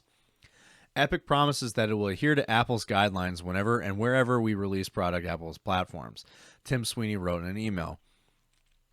So this is what he said. Late last night, Apple informed Epic that Fortnite will be blacklisted, from Apple's ecosystem until exhaustion of the court appeals, which could last as long as 5 years. That was nice of Tim to give us a shout out like that. I know. And it says, Dear Gary, I'm responding to your recent request that Apple's reinstate Epic's developer program account, which was terminated for cause last year. Epic committed an intentional breach of contract, which is true. They did. This is one thing that we didn't talk about. You should do though. What? On a side note, you should comment on this tweet and say, speaking of blacklisted, we covered this on the Blacklisted Gaming Podcast. I don't think it'll ever get seen. Hashtag promo. Like I said, if it's in the comments, people see on that social when they're media. scrolling. I am so invisible. Like me commenting on shit. But people see that shit and they'll be like, "What?" If you do it, I got ratioed once on fucking Twitter. I don't know what that means. That means you get more comments than likes, which means people are fucking roasting you. And it was over blacklisting of fucking journalists over game reviews. And this was during The Last of Us 2. Because it was like journalists are saying journalists are getting paid to do good reviews of bad games because and I was saying, like, I don't think that they're getting paid. I think they're afraid of getting blacklisted from the publisher so they can review games. And they're like, why are you saying that? Because you're called the Blacklisted Gaming Podcast? I'm like, all press is good press. and I was like, no, I'm saying that because it's been a problem before. Bethesda was a big one. All that means is you're getting engagement. Yeah, that's true. So anyway, what the fuck was I getting at with this? Tim Oh, Sweeney. so they actually breached a contract with Apple intentionally by making their own way of directing customers to or consumers to a third party means of payment to circumvent the. No, I know that. So they did that intentionally to purposely like get into this legal battle with Apple. They did that on purpose. I mean, they probably knew what they were doing. They knew 100% what they were doing. Like, they're not dumb. So anyway, what did it say? A breach of contract and breach of trust by concealing a code from Apple and making related misrepresentation and omissions. It is in its decision, the court recognized that Apple had contractual rights to act as it did and merely enforced those rights as Epic's own internal documents show Epic Games expected. The court further found that Apple's termination of the developer program license agreement and the related agreements between Epic Games and Apple was valid, lawful, and enforceable. Following the decision, Mr. Sweeney has publicly said that Epic wouldn't trade an alternative payment system away from Fortnite back on iOS. In light of this and other statements since the court's decision, coupled with Epic's duplicitous conduct in the past, Apple has exercised its discretion and not reinstate Epic's developer program account at this time. Furthermore, Apple will not consider any further requests for reinstatement until the district court's judgment becomes final and non-appealable. You should have zoomed in on that. I did. This is all zoomed in. This is the tweet's smaller writing. Sweeney said if Epic gets its developer count back, it plans to release Fortnite for Mac computers as soon as possible and reincorporate Fortnite for iPhones, iPads to its Unreal Engine development process. He said, however, that the company would only release Fortnite on Apple's most popular products if Apple updates review guidelines to match the plain language of the recent ruling. While the judge's ruling clearly states that Apple can no longer ban developers from pointing users to the web complete transactions, bypassing the in-app purchase system, the ruling doesn't state outright that Apple cannot collect commissions. That has led to some observers to believe that Apple could still take its cut of revenue via other means. In addition to Epic's appeal, Apple could choose to contest the ruling itself or seek a stay from the court to delay changes. I don't know what that means. Basically, they can contest.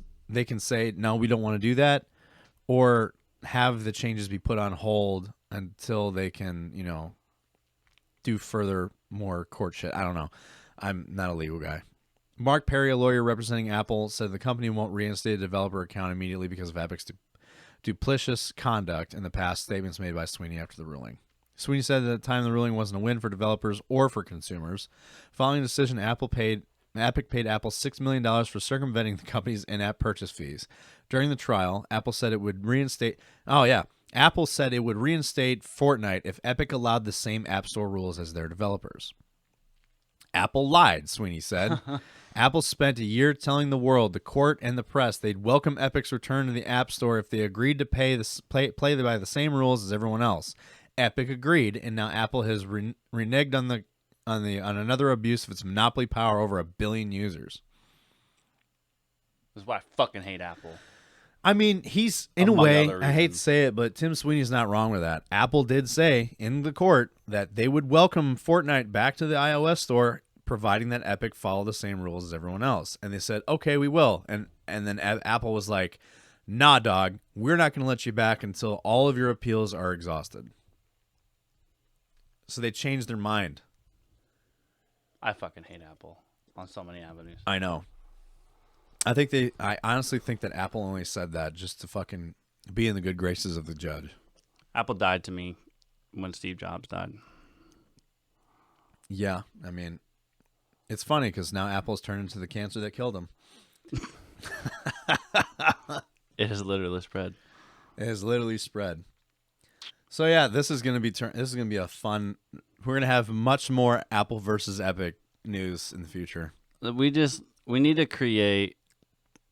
need to have the banana as like the. You were the so mascot. obsessed with a naked banana.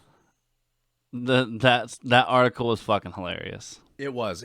I remember reading this and like, am I reading an actual fucking court document right now? It's a real thing. I'm just saying that banana just needs to be the mascot of the whole fucking trial. That was like the weirdest fucking testimony I've ever seen. I was like, is this a fucking real court testimony? And it was.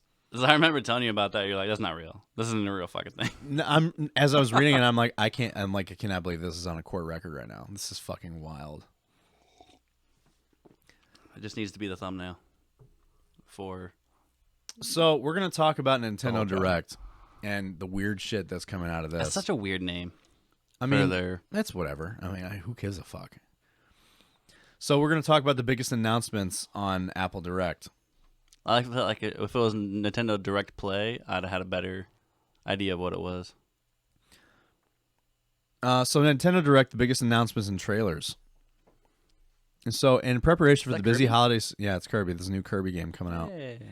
In preparation for the busy holiday season, the latest Nintendo Direct was filled with what fans can expect on the Switch in the near future.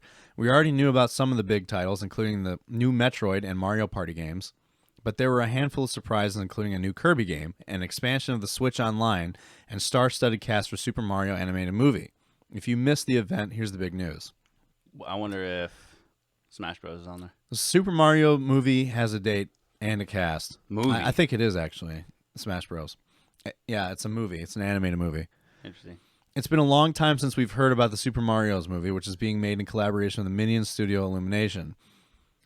but Nintendo had a lot to say about it. The film will be out on December 21st, 2022, and will feature quite a cast, include Chris Pratt as Mario, Charlie Day as Luigi, Anna Taylor-Joy as Peach, Seth Rogen as Donkey Kong, I can see that. and Jack Black as Bowser. Okay. I mean, he's got a lot of voice capability. I can see him as Bowser, but Seth Rogen as Donkey Kong He does, is fucking but hilarious. okay, so I will say, Chris Pratt did a really good job in the Lego Movie. I didn't watch it. It's actually really good. Like, I liked it. I hear funny things about it, but I've never watched it. It's got a lot of adult humor in it, which makes it enjoyable. It's animated so it's for kids, but the adult humor is definitely there. You know what I bet? I bet Peach is gonna get fucking kidnapped about 9 times. Wow, you don't say. I bet she's gonna be pregnant. You know, Peach has a child in the new Super Smash Bros. What does it look like? So Bowser has a kid too, and there's like 9 different versions of him, and there's a girl version, and I'm like, that's fucking Peach's child right there. Like it's like dressed in this pink shit. And So Peach wasn't kidnapped. Yeah. And if she was kidnapped, she was raped. This bitch ain't getting kidnapped this many times, and it's against her will. I mean, have you seen Italian dudes? I'd run too. I don't think he was actually Italian. He was just a plumber. Mario is an Italian plumber. Are we sure? Yes. Because I've seen things It's that were... me, Mario. I promise you. Let me tell you something. Coming from someone who lived in Italy for 3 years, everyone sounds like fucking Mario. It was the first thing I noticed. I'm like, everyone talks like fucking Super Mario here. But I could have swore I saw a thing where he wasn't Italian. Oh, seeing Animal Crossing has me thinking about oh god. It has me thinking about this video that's been trending on TikTok. It's actually it's a song that's been trending on TikTok, and I'm like, why are people freaking out over this? And I found the video and I was like, oh.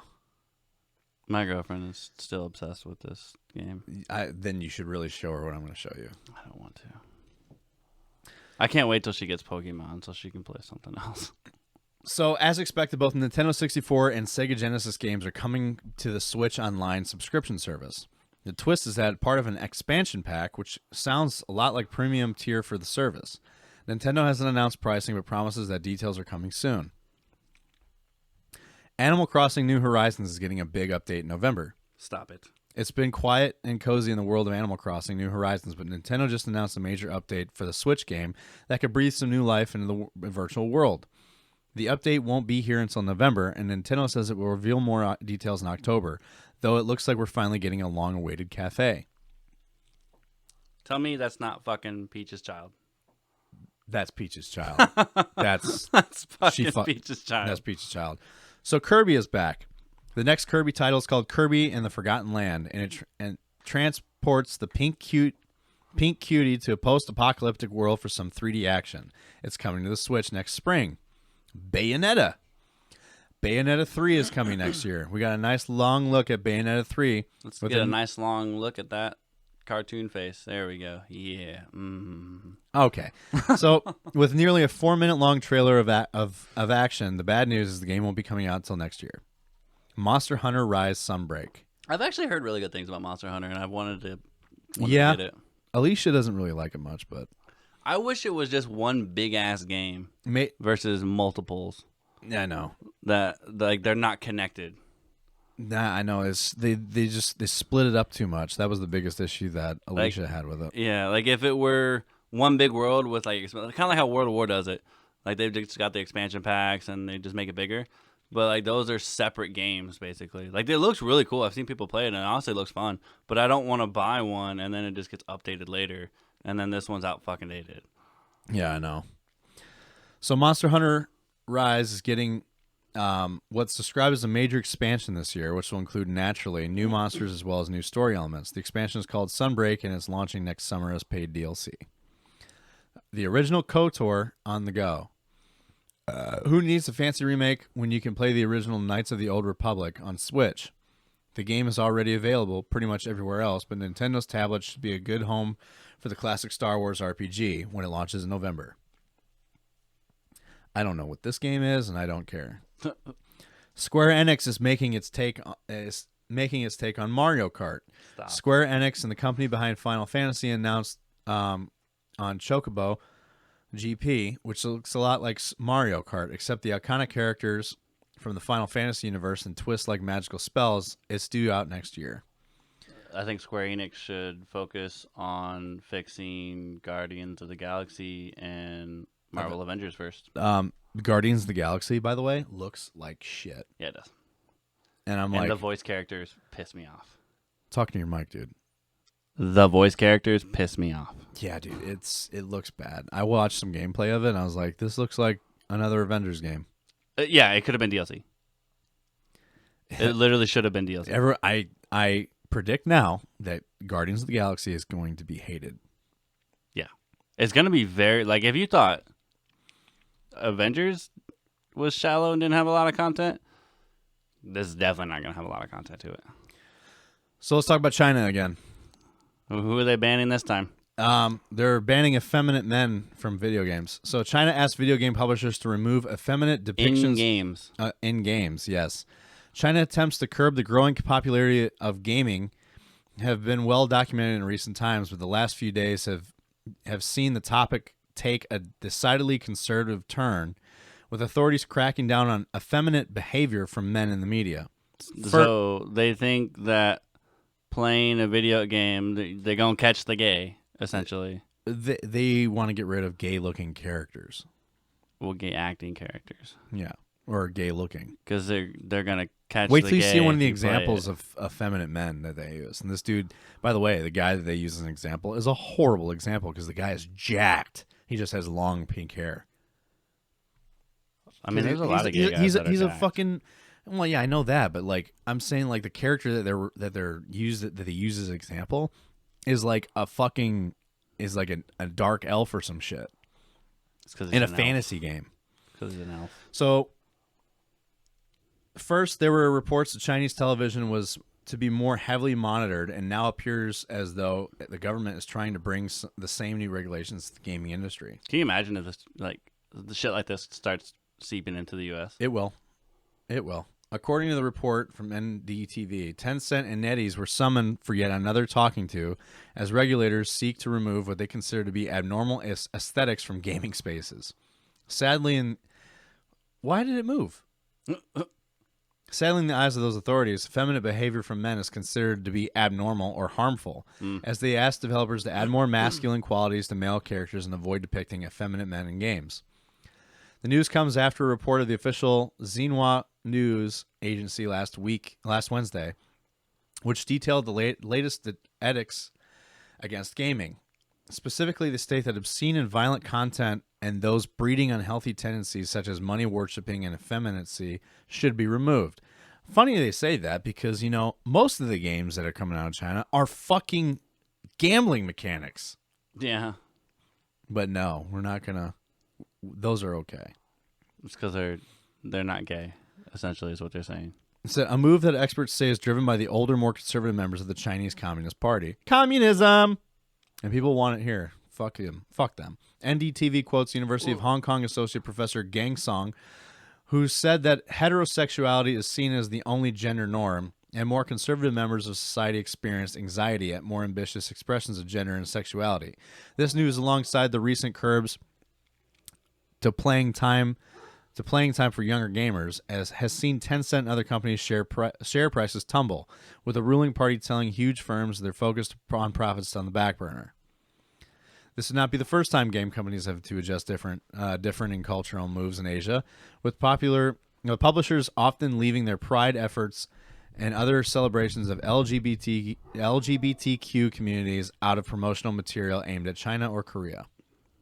The decision to equate effeminate behavior with violence in gaming, which itself is yet to be proven as a negative influence on gamers, will be a controversial one with Western fans at least, with reaction from the Chinese public harder to gauge at a distance. It's China just really wants total control of everything. And they're really good at it, too. I know, and that's a problem. That is a serious problem, and eventually it's going to seep over here. Yep. And I mean, it kind of already has, but in ways, yeah, with sports and shit. in so many other ways. But I mean, the crazy thing is China's been around since like the beginning of fucking time. Well, yeah. They're not going anywhere. No, they're not. What was another topic I said I wanted to add? The Discord one? There was another one I wanted to add. I don't remember. I thought you had all the topics the only one, because you asked me the topics and I said the Discord. I know, but like in the middle of this recording, I said I wanted to add something. Anyway, what does it say? Discord what? Testing YouTube integration. There it is.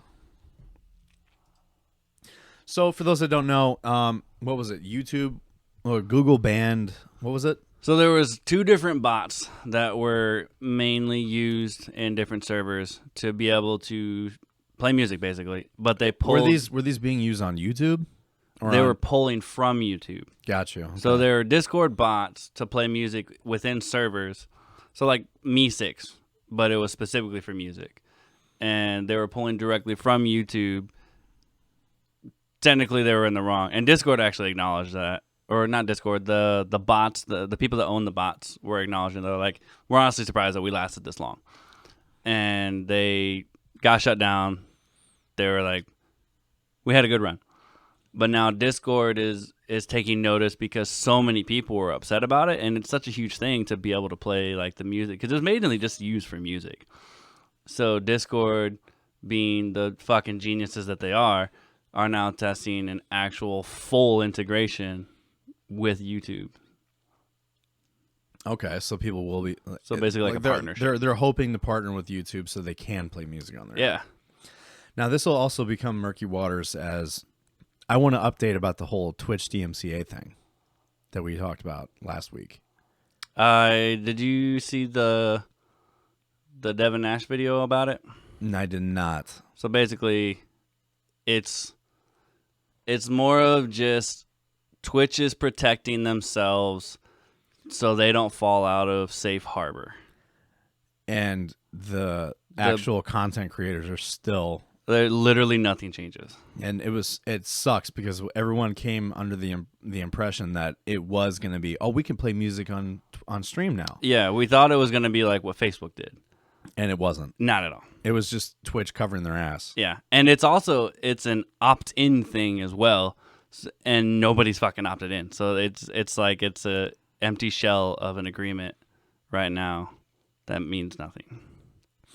Such a disappointment. Like you got to see the Devin Nash. Devin Nash breaks it down completely. It's so fucked up because it was like they let everyone to believe that they could still play music on they could play music on stream, only to find out no, you can't. You know what's fucked up? The Twitch, what was it? The Twitch music player or whatever that they created a while back. Yes, that's not allowed. You can get DMCA'd for using that. Are you talking about the shit. Spotify integration, the extension? No, the Twitch specific one, the one that Twitch made. That's supposed to be copyright-free music, quote unquote. Use. It's supposed to be allowed to be streamed, and it's not at all. Like you can still 100% get DMCA for that. Like there's multiple articles that slam Twitch for that. I remember having a stream muted because I had a Shania Twain song playing, but I have music in my stream. Like all of it's free use though. Well, yeah, that's fine. But like there's still big users out there, like major people that are streaming like top 50 songs, which is DMCA-able, and that's each. I see people do this, and I'm like, dude, that you are rolling the dice on that one. So if you play one of those songs and you were to get DMCA'd, which the top streamers, like their VODs are being backlogged by the RIAAs. They have a program that basically backlogs their VODs, and even if it gets deleted, they've already got it. And so like you can play a top 50 song, which gets like found like that. Like it's super fucking easy. So, and you have 50K viewers. That's 50,000 accounts of DMCA per song. That you'll lose your channel. You'll go into fucking debt and go to prison. No, that's like a huge gamble. Like that's more than just the channel. Like you gonna go to prison at that point because you can't pay that much. If they press that, yes, which typically they don't. Well, the reason that they're not right now is because they are basically waiting until they have enough DMCA claims to go against Twitch. Because they can go after individual streamers, but that's going to be pointless because they're not going to get the money for it.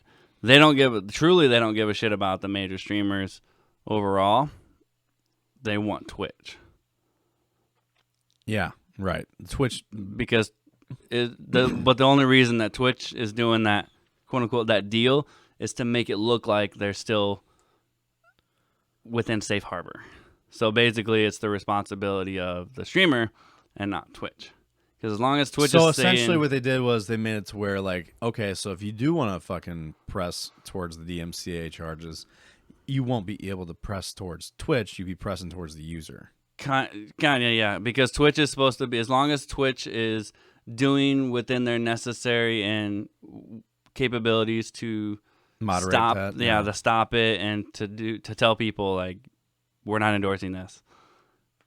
Then they're like, within hey, quote unquote I tried safe to harbor. stop it. I tried to stop it. I'm not endorsing it. It's on that person now. So before they said that, and like obviously it continues to happen.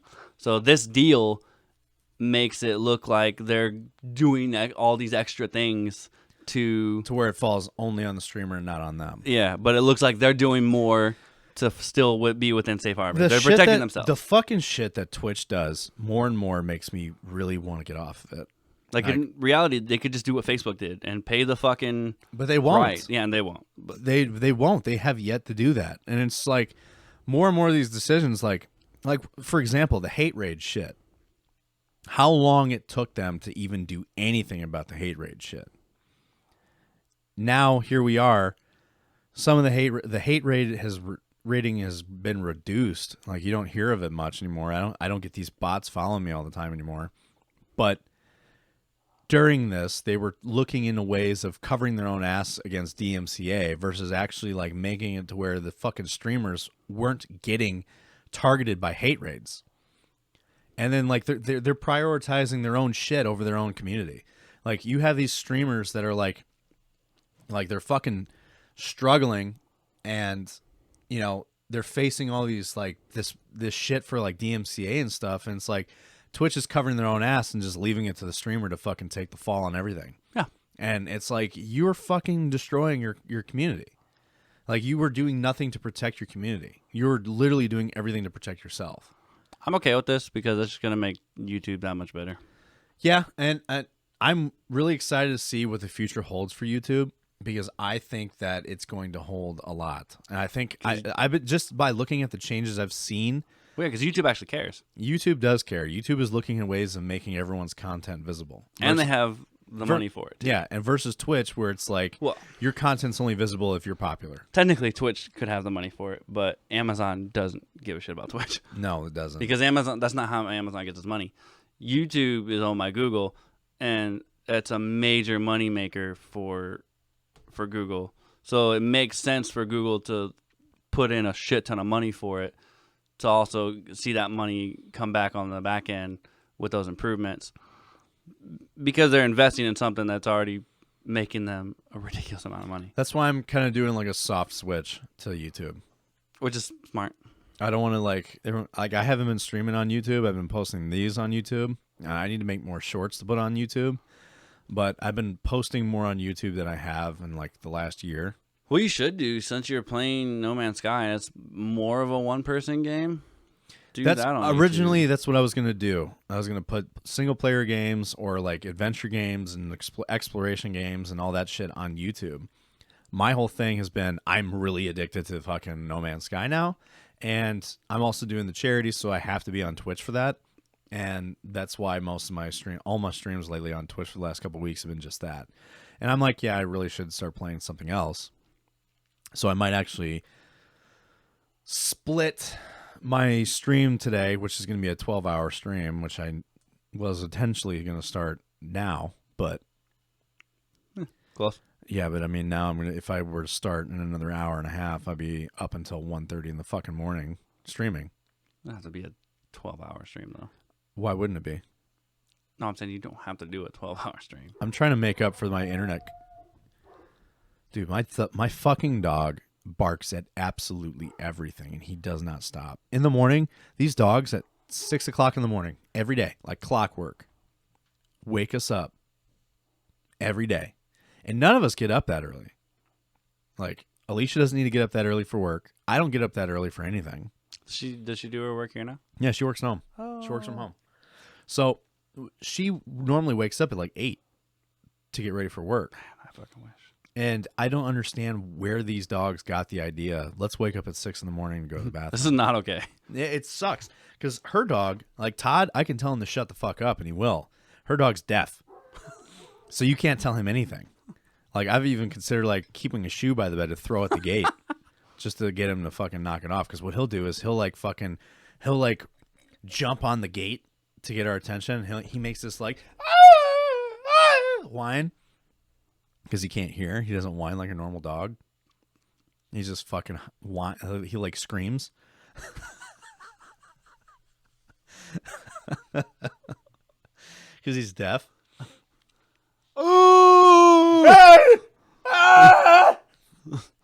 You sound like you're dying. Oh.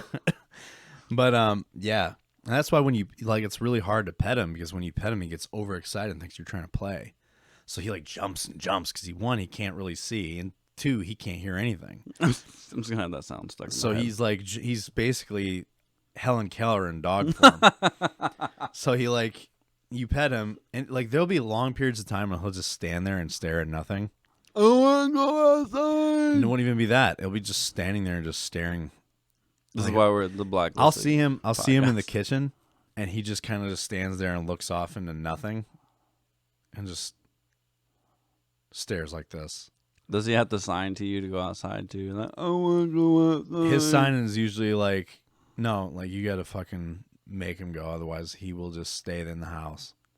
He hasn't gone in the house, thank God, but like he pukes a lot, so he's puked a lot in the house. Still counts. Yeah, so like he doesn't go outside unless we actually like guide him to go outside. Like he'll let us know he needs to go out. Like he'll like look for Alicia or me and try to get our attention. Can I poop yet? And like, you know, like where's Todd? He'll wait, or he'll just do like little whines, and then you let him out. But I still had to witness him hump Todd when I came here. So.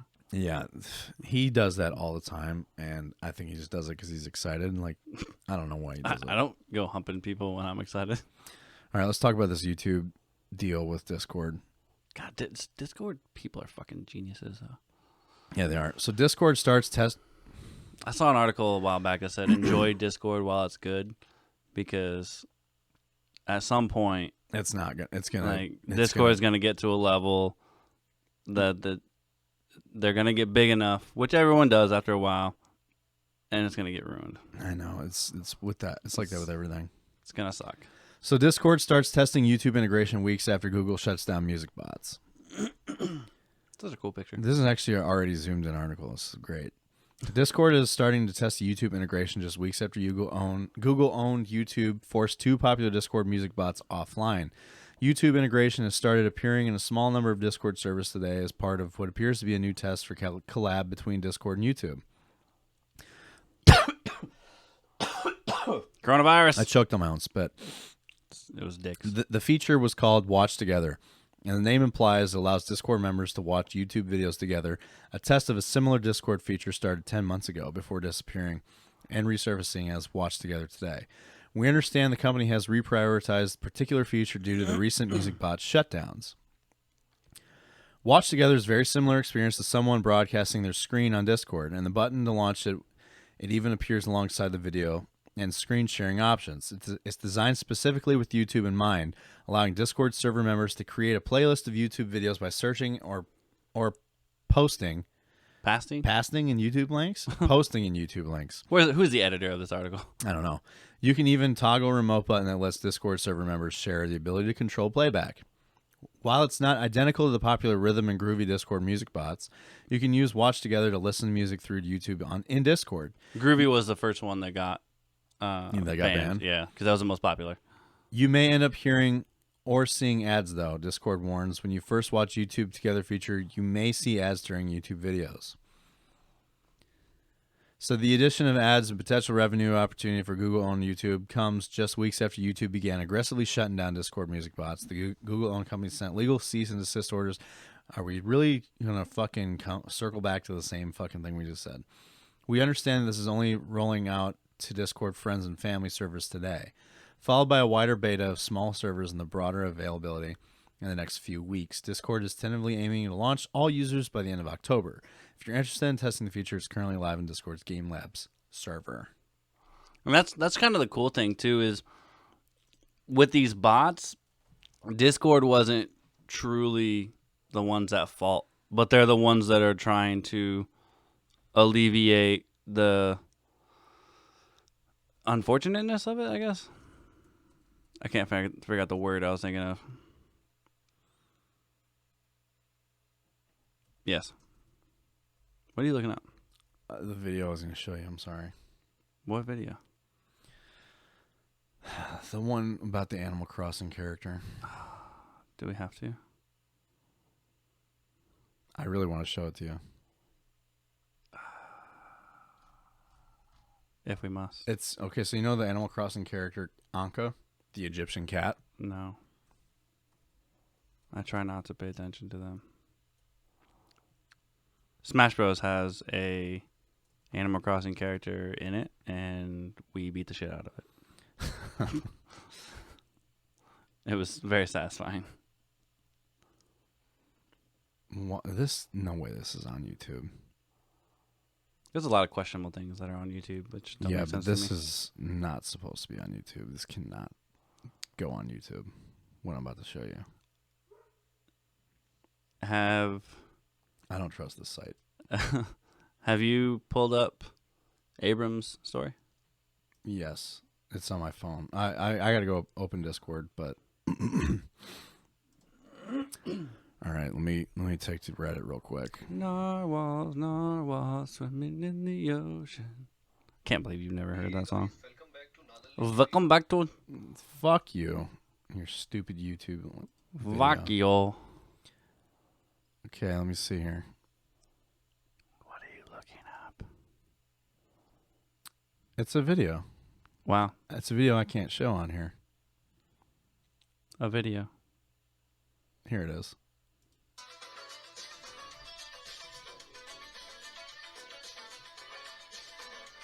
Cool song, right? This has been trending on TikTok, by the way. Not on my page.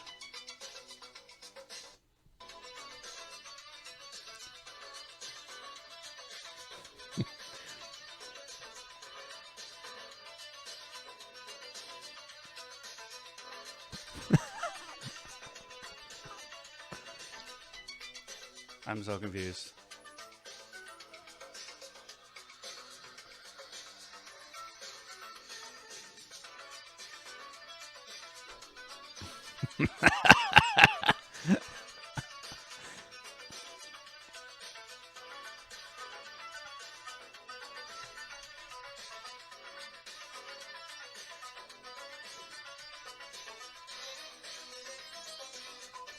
I'm just more upset that her face never changes.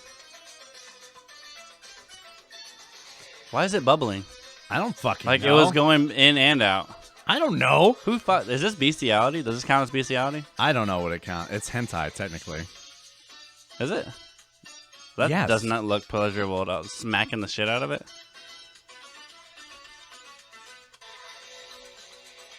That's definitely in the ass. No shit. No, Thanks, Doc. Well, I would hope no shit. Otherwise, infection. Butt stuff is fun, though. Why? Finish him! That's what I got off of that. Why is it still going?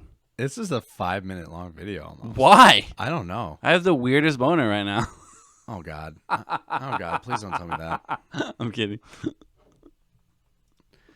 I have the strangest boner. I wish you never said that. People watch that This guy said, "Why did I genuinely search so much to find this video to state my curiosity? I have regrets, yet also have none." People watch that and they jerk off and they're like, And this person, and this person says, "And this is why I regret looking deep into things." pun intended. I said, my best friend's 6 and 8-year-old sisters were doing this dance in the living room last night. People are disgusting for promoting this to kids. And that's the biggest problem. Like, there are people doing the dance on TikTok to this song. And young people are, and young people, I have. I mean, I might have, but I probably thought I was like, this is stupid, and I just kept going. It was like people have been using them for thirst traps, or like, you know how like they have trending dances and shit on TikTok. And that's probably why I haven't noticed, because like it aggravates me when I see someone with their tits out and they're doing nothing, and they have millions of views or likes. Yeah, I'm like, I won't be one of them. I know, it's so depressing. I'm just like, I refuse.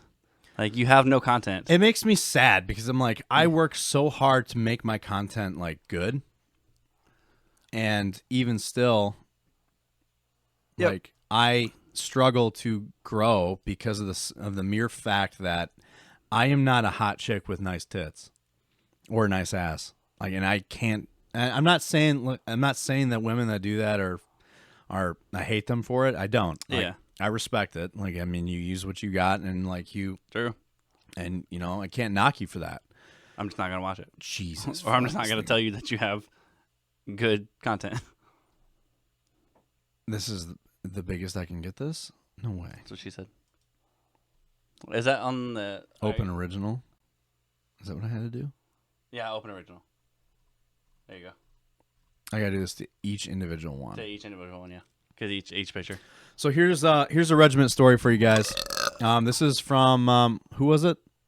Abrams. M1 Abrams. M1 Abrams. So this guy obviously was a tanker. Fucking army guy, of course. And it's funny, his training area that he mentions in this, I've been there so many times, and nothing good ever happens there. That's why I said as soon as I saw Hohenfels, I knew this was going to be a shit show. Because, like, I've been to Hohenfels. Hohenfels, there's an infamous, before I go into the story, there's an infamous story from the 173rd that comes out of Hohenfels, and it's called the Hohenfels Massacre. Essentially what happened was, in Hohenfels, Germany, there's a drop zone. And in that drop zone, it was the first time they ever jumped this drop zone. So it was a night jump in November, and it was raining and windy, and they made these guys carry like 200 plus pounds in their rucks. All their fucking gear. Like, their gear was like the Brigade XO was walking around. He tried picking up someone's ruck and he couldn't even get it off the ground. He's like, we really are making dudes jump like this. And it was very common. It's even still very common for mortarmen to jump with the tube and base plate for their mortar, which is not supposed to be how that goes. So they were jumping with 200 pounds. Yes. Carry that shit on your back. Now jump out of a plane and hit the fucking earth at like 40 meters a second. Nope. That shit sucks. Like, jumping with just your gear is bad enough. You get these guys jumping, like, and these chutes are only rated for like a certain weight, and not like 400 pounds. And at the time I think they were using the T11s, which they were new at the time, but also have a high malfunction rate. So they do this jump. They do this jump, and no one scouted the drop zone beforehand. Yeah, what they didn't know was that this drop zone that they picked was also a former artillery impact area. So lots of holes. No, lots of obstacles, trees, bunkers, tanks. Okay. Shit like that. Like the targets. They had like fucking set up targets still out there. When the jump happened, I want to say they had over 100-something dudes get like critically injured, and some of them had to be medevaced out because they shattered their legs, their pelvis, broke their back, broke their necks. Like, dudes got fucked up. Like, I want to say 25% of the fucking force was taken out by the jump alone. And I bet the VA would still tell them it's not service connected. So you had guys getting hit by, like, getting impaled by rebar. You had guys hitting tank hulks. You had guys hitting fucking bunkers. You had guys landing in trees. Do they have NVGs? Rocks. I mean, yeah, but you don't jump with them on. I don't know these. You can't jump with them on. So basically, you have your base plate on you have your on your Kevlar. You have like your mount, right? So you tape over that, and your nods go in your gear. So you have your weapons bag on your side, which was whatever weapon you had, your M4, your 240, your 249, all that shit. And then you had your ruck, which was all your gear, and like the average guy was like 100 pounds or more. And if you were like on a gun team, because what happens is they assign all these people on this jump, and then like we ran out of parachutes, so you got to jump with the tripod and your machine gun. So your gunner team has been reduced from 3 guys to 1 because they didn't have enough chutes. So they make one guy jump a 3-man gun team's equipment. Sounds safe. It's super safe. Military things. So these guys jumped, and these guys got all fucked up. Like people got like command teams got fired. Like it was a huge deal. Like a bunch of dudes got fucked up on this jump. In fact, these guys got fucked up so bad that one guy, when I jumped into Hohenfels, after they cleared it, which it was a daytime jump, and it was a Hollywood jump, which means you don't jump with equipment. Just jumping. It's just jumping to stay current on your jumps. So we were jumping, and the guy next to me was on that jump. I'm like, when's? He's like, man, he's like, the last time I jumped was in Hohenfels. I'm like, yeah, when was that? He's like, during the Hohenfels massacre. He's like, I broke my neck. And I was like, are you serious? He's like, yeah, this is my first jump back. Mind you, this is 3 years later. And he still got to continue service. That's crazy. He broke his neck, and 3 years later, he's up for his next jump, and his next jump was in the same place that he broke his neck. Surprised he didn't even get medboarded out. And every time we did training in Hohenfels, someone died. And it was usually an OC, which is like, you know, the guys that are in charge of like the actual training operation. They're the guys that have the God gun, which is like, you know, they oversee the command team, and they like, you know, they grade them. And these guys are all senior NCOs, by the way. So you'll have OCs driving home, and falling asleep at the wheel and crashing and dying. You'll have foreign countries that come in and train, and they go into areas they're not supposed to go to, and they'll roll a Humvee and die. You'll have dudes fucking trying to stay out of the elements, sleeping underneath vehicles and getting run over. Like, it happened all the time in Hohenfels. And then Hohenfels it's just a horrible fucking, it's like I'll put it this way. The environment in Hohenfels is so fucking harsh. That's where Hitler trained his SS. Like, Hohenfels is a former SS training ground for the Germans when Hitler was in power. Same with Grafenwehr, Germany. Grafenwehr, Germany has what's called has this giant tower in the middle of it, which is like this massive German structure, and that's where Hitler always went to oversee the fucking the training operations. So all of our German training areas are former Nazi training areas. That doesn't surprise me. No, it's not surprising at all because now it's ours. But like, that's essentially Hohenfels being the most harsh training ground in Germany, because the weather changes like every 10 minutes and the terrain sucks, and it's rough. And because of that, like, that's where the SS were trained. If it ain't raining, we ain't training. Yeah. So here's we're gonna go to M1's story. I actually only skimmed this story because I wanted to read the whole thing here. So I didn't read like each. What the fuck's going on here? I didn't read like each. Why detail. can't I change scenes? My hotkeys weren't working. Anyway, so my almost tank drowning. It happened during the spring rotation 1997 at Hohenfels Training Center in Germany. Our battalion commanders wanted to conduct a night maneuvers exercise against OP4, opposing forces for those that don't know, which is the enemy team. And the guys that are stationed in Hohenfels are always OP4, by the way. So I was filling it. That's fucked. I know. Well, I mean, you can get stationed in Hohenfels, and like your only job is to be OP4. To be the enemy. Yeah. So I was filling in for an injured driver on my former tank crew of Blue 4, which is friendly forces, the LT's tank of 3rd Platoon. The LT was new to the Army butter bar and had the know-it-all attitude of most lieutenants in the Army. So basically, he was an O1. Boot is He was fine. an 01. Like, Butter Bar Lieutenant is an 01. Fresh out of fucking college and shit. Probably like 22 years old. He's the guy that, like, yells at Sergeant Major, says, I outrank you, and still gets fucked up. He gets lost everywhere. Anyways, the night exercise was going well quite a bit for the Op 4 being eliminated in short order when our LT got the word that the task force was being flanked and our platoon needed to engage time now. We chose a spot to bottleneck the enemy and went to search for a good battle position that would offer somewhat of cover concealment. Yes, it's an Abrams tank, not much to conceal. And lo and behold, the LT found an old tank, a BP, which is a battle point, from which I would guess was the first every CMTC rotation, meaning like it's been there for a long fucking time. He hurriedly points it out and tells me to get the tank at that BP. As I'm pulling in, I notice it looks really black in my driver's night sight. An instinct from driving for 2 years prior told me that it was an old BP, or defunct basement filled with years of water. After a little back and forth with a freshly minted butter bar, I was commanded. That's what we call him. Freshly minted? I was commanded to get the tank to the BP or face an Article 15. I'm gonna start using that. That's good. Freshly minted. I stuck the tank back in drive and proceeded after informing the gunner to max elevate it for fear of sticking the gun tube. He was basically like, he was worried that the gun tube would be stuck in the ground if he went into forward. this.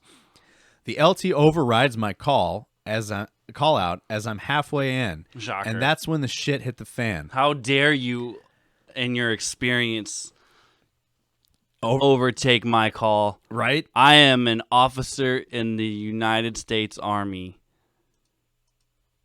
Fuck your experience. That is such a dangerous fucking mind state to be in, because it's like, fuck your experience. My say says all here. Because I have the shiny. What the fuck? My keybinds all changed. Because I have the shiny. What'd you do? Why are you breaking shit? I don't know. My keybinds went away. Anyway. So as I'm halfway in, that's when shit hit the fan. I'm half applying the brakes and the tracks just slide. It was not just mud. It was decades old. And now let's go back to...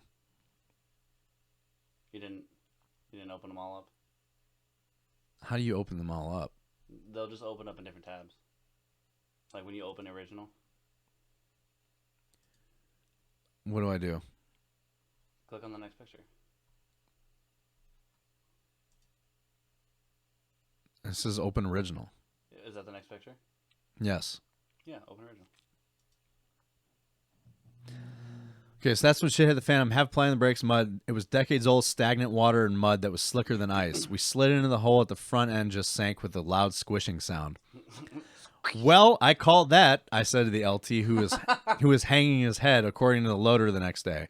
I was ordered to back out, which wasn't going to happen because the 70-ton mass of steel slid 30 feet into the battle position, and the gun tube was stuck in the ground like an old lawn dart.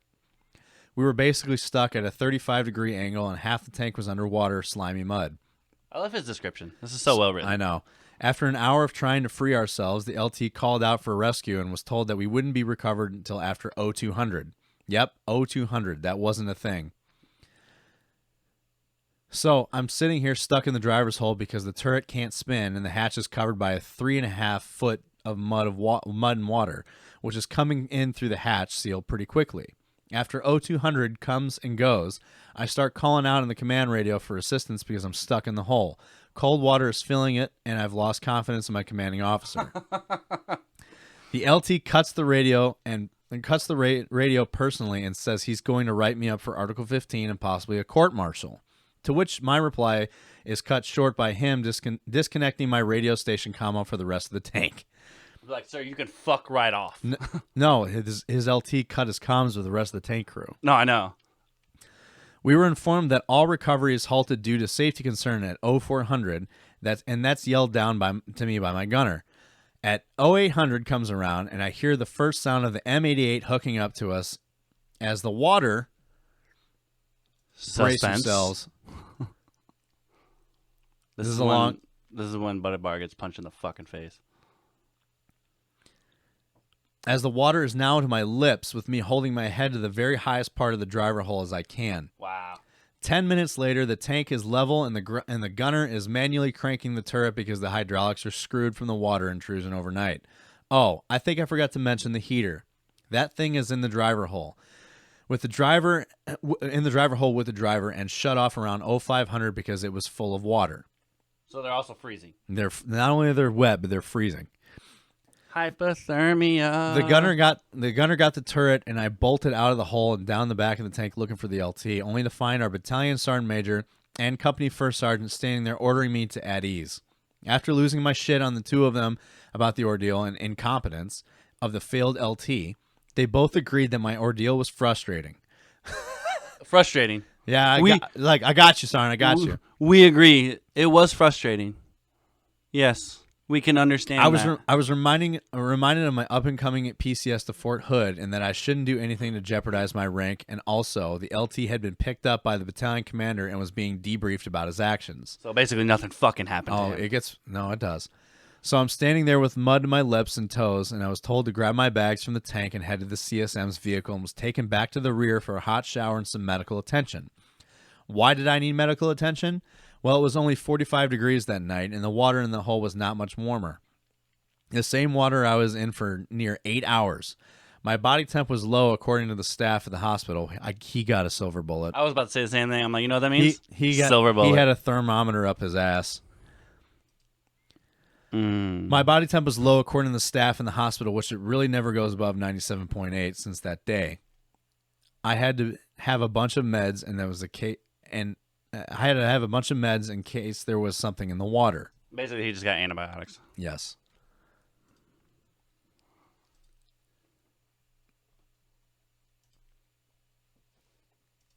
And let's open this. The LT was removed from my platoon leader position, and I was moved back to my tank. A month later, the turret ring needed to be replaced because of water intrusion. Say it ain't so. And the turret had to be completely removed from the hole for that to happen. I volunteered to assist on that because I was weeks away from PCS, and it was a third shop level job, and I was 2 weeks from start to finish. So yes, I sham shielded it. Oh, he was a specialist. What does that mean? Third level job. I don't know. I'll have to ask. Get it. I'd have to ask my Motor T guys. So yes, I sham shielded it for those 2 weeks, watching civilians and a heavy repair group fix it. All in all, my tank was stuck for 9 hours and my body was submerged for 8, to the point of almost drowning inside of a tank because of a brand new lieutenant, and that's how I almost drowned in M1 Abrams tank. And it's funny that his name is M1 Abrams. I mean, yeah, I had a feeling this is a tanker story because of his name. So well, I know, but hearing this story right there is a clear example of fucking new lieutenant incompetence. It happens all the time, especially in the Army. Yes, it's everywhere. I can't tell you how many times you hear of a new officer coming in and yelling at a senior NCO that I outrank you. It's like, bitch. And depending on what your unit you're in, the NCO often checks the fucking LT.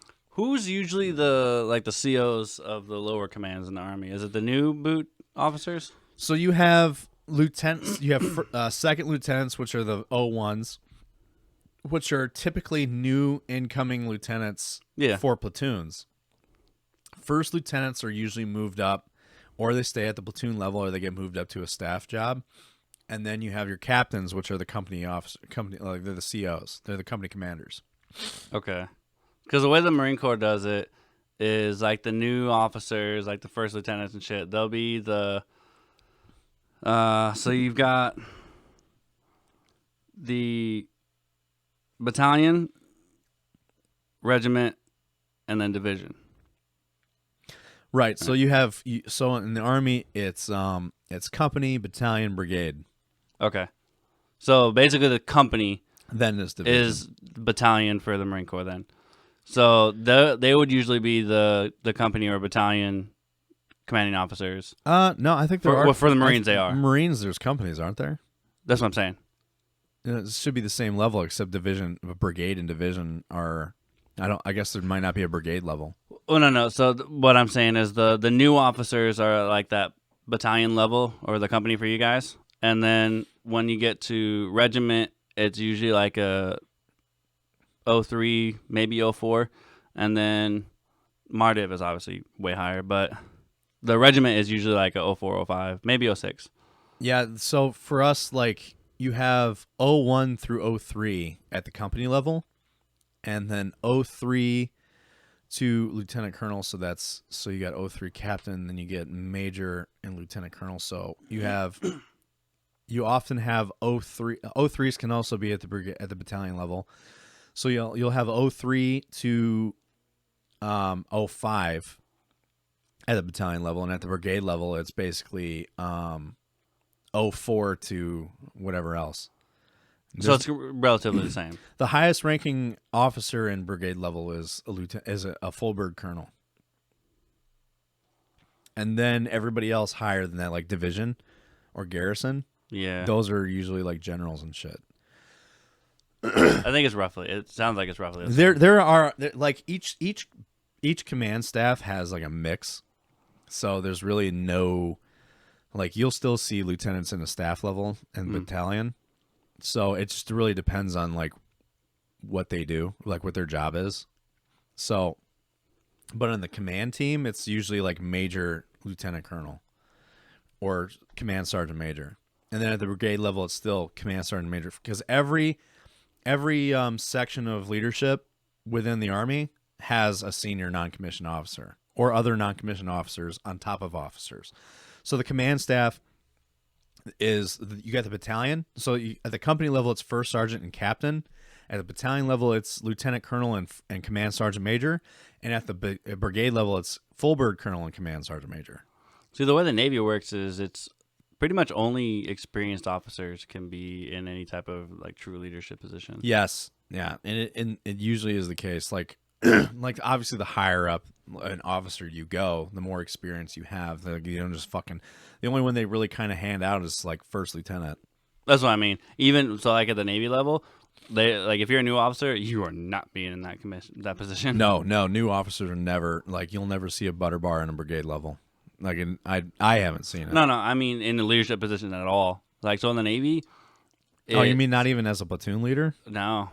Really? Like, so like the lowest for us, at least for my level, I can't speak 100% for the ship because my knowledge of ship life is very limited. I mostly know Marine Corps.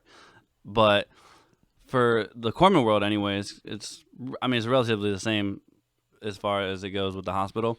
Like our division officer, is like the first officer in our chain of command, and they're usually an 03 at least, and they're the most experienced 03 in that area. Like the new officers, they have to learn their fucking job before they'll get any type of position. It's in the Army, it's kind of the same way, but a lot of the new officers that come in, they automatically put them in a platoon leadership position. That sounds fucking terrible. It often is. Like, it really is. And then sometimes they'll put them in like battalion staff, depending on how much of a piece of shit they are. Because if you see a butter bar in a battalion staff position, chances are they're only there because they suck. Like you'll see lieutenants and working in the battalion staff, but they're working for like S1 shops or like one of the fucking office jobs that don't involve them being in command of anything except for that group of people. You know what's funny about this butter bar talk? My sister just left for OCS today. Did she? Or yesterday. So she's going to be one of the officers that we're talking about? Yeah. She joined the Navy? Yeah, she's going to Navy. She's going to be a line officer. Yeah. She graduates in December, January timeframe. I told her she gets one salute. What the fuck? One salute. I got to look at my keybinds here soon before I go live on this long-ass stream I'm about to do. Yeah, that should be fun. She's going to have a good time. I told her, I was making fun of her at first, but then I'm like, since she was going today, I gave her that little bit of motivation. I'm like, it's going to suck. Oh, I know it's going to suck. I know why my fucking keybinds aren't working. I hit the numlock button. Good job. I'm an idiot. I was like, it's going to suck. No, it's going to suck.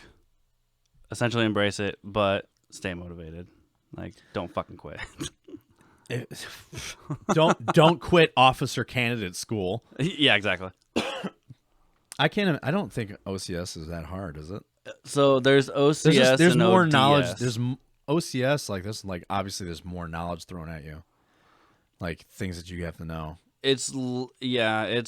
It's less physical, stressful based like the enlisted side have it, and it's more.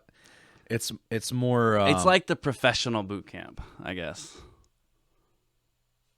And how it works in the Army is like you go to basic training as an E4 first, and then they send you to OCS. Oh, that'd be cool. That would be good.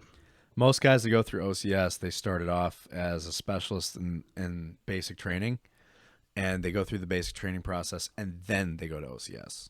And if they fail OCS, they just get thrown into the enlisted world. That's interesting. So, like, because the Army, how it works, man, they're going to get everything they can out of you. So, oh, not the Navy. if you don't make it through OCS, you just like, guess what, dude? You're enlisted now. And they send you over to a random fucking unit as an E4. Oh, the Navy doesn't do that. Well, if you have a college degree, you come in as an E4 automatically. Like, you have the option to go to OCS. If you don't want to go to OCS, you don't have to. But if you want to go to OCS, like, yeah, you're going to come in as an E4, which we had some in basic. We had like several E4s. That's so weird to me. It is, but like, you know, that's just their way of like, because they're prospective officers, so they want them to go through like the enlisted boot camp first. I think that's better. It is. A lot of guys that come out of OCS are better than the guys that come out of fucking college, because a lot of guys that come out of college through the ROTC program or West Point, Well, yeah, there's very few officers that come out of West Point that I actually like. Yeah, it's the same for the Naval Academy. Because when they work up basically like going through ROTC is them going through OCS, and they immediately upon graduation go into the military as that rank, as an officer, as the lowest officer they can be. For us, I don't know how you guys have it. So we have OCS and ODS. I don't remember what it stands for. But ODS is basically like the doctors, the psychologists, lawyers, like the ones that have a specific job. So basically, it's officer doctorate school. I don't remember what it stands for. So people that are usually in like medical practices go through ODS. They have a specific job. It's like the lawyers, the hospital guys, the hospital administrators, psychologists, like all those specific core jobs go to ODS, and that's significantly easier. But it's because the Navy isn't because they're not being put into a commanding position. Yeah, they're being put into like an admin position, like dental, the clinic. But it's because the Navy knows exactly what they're going to be using them for, so they're less worried about their military aspect of it. Like they get the basic military shit, but it's not nearly as much as like OCS, because OCS are the line officers. They're the ones that are going to be on the ship and potentially in charge of the ships and like large portions of the ship. So they're significantly more intense. Yeah. So that's why I told her, because she's got a fucking garbage degree that she wasted her. What'd she go to school for? General studies. I found out what Alicia's degree is. Okay. Political science. Fuck that. I feel like we've talked about this before. I don't know. I think we might I think have. she's mentioned it. She is. So her college degree is political science. Like that's useful. Super useful. But yeah. She doesn't know what she would use it on. I mean, that's fair. Because, I mean, she does like her job that she does, but she also, it's not exactly what she wanted to do. It's just what fell in her lap, and she hasn't turned back. But she wants to use her degree at some point, but she doesn't know where she could go to use her degree. Politics, essentially. Yeah, which is funny because she doesn't like talking politics ever. She hates it. Ironic. I know. My sister just didn't know what she wanted, so she just went to school for 4 fucking years and got a degree in nothing. I still don't know where her politics align with mine. She just like goes along with it and nods. She's like, you get really worked up. And I'm like, yeah. Well, I mean, I can see where you guys kind of differ on some things. I don't even know what it is that we differ on. Well, some things that we've talked about, and I think that some of the ones that she was here for too, I can see where some things don't 100% align, which is fine. No, they don't have to. Yeah. I would rather them not align than I would rather them not align, because if at the point of it's like if they did align, it's like we can't agree on everything. Me and Steph are like that because I'm from Indiana, which is One thing she doesn't agree with is the boogaloo. well, it's because you're from. So is Wisconsin a? It's a swing state. Is it okay? So that makes sense. So Indiana's like a very red state, but it's like a middle state. It's gone blue once for Obama's first. Yeah, Wisconsin is a swing state. It's so like it was red, now it's blue. It's probably going to go red again on the next because Tony Evers sucks. Our governor is fucking. I don't even understand like how he came to be in office. Steph's from Illinois, so she slightly leans more blue. I slightly lean I will more say red. our property taxes with Scott Walker, the Republican, were lower. Well, they usually are with red people. I know. But anyway, no more politics talk. I don't like talking about it on here. I just think it's funny that my sister's got a nothing degree, though. Yeah. Poor her. I told her I'd try to go to her graduation. I can't wait to call her a boot, though. Fucking boot! I'm like, she's going to do good, though. She's like 25 now, which is painful to say. Honestly, being in your early 20s is probably the most beneficial to join the military. Yeah. Because at 23, your mind is pretty much set in a mature way versus when you're 18 I would say and more, before. more mature way. In a more mature way, like I think 26 is when the brain is actually like fully adulted, Quote unquote, depending on the individual. But like from 18 to 23, you're the most impressionable. Mm. So like those guys get more or less they are more of like they'll do what they're told versus critically thinking about it. I mean, that'll come with experience and maturity, but I've noticed like the age differences, like when I was in basic and even AIT, the guys that were from the ages of 18 to fucking 21, it's a vast difference. they were just like, that whole age group is just young and dumb. Yeah. And everybody that's 21 to 25, that also varies. I noticed it with my junior sailors too. Hang on a second. What's up? I'm recording. Why?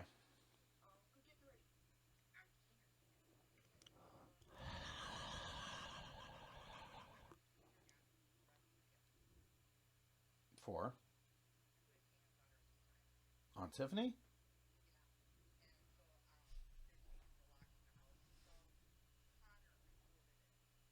Oh, shit.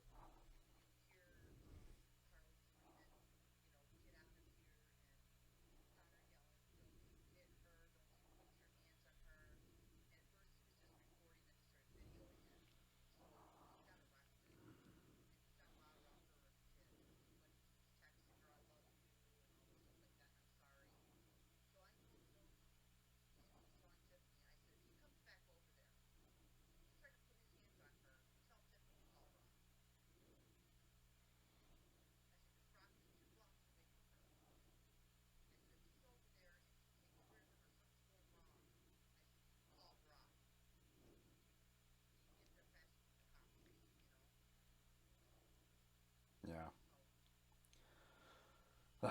Okay.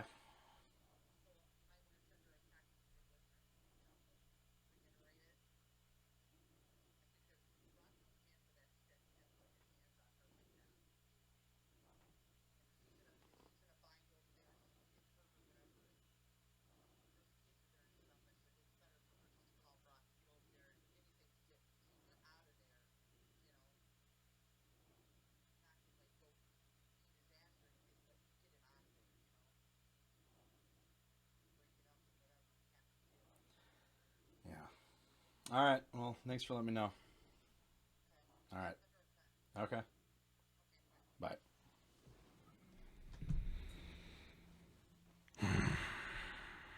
Your mom. Yeah, some issues with my god sister. She's going through a divorce, and her soon-to-be ex-husband is being physical, and she lives like 2 blocks away from here.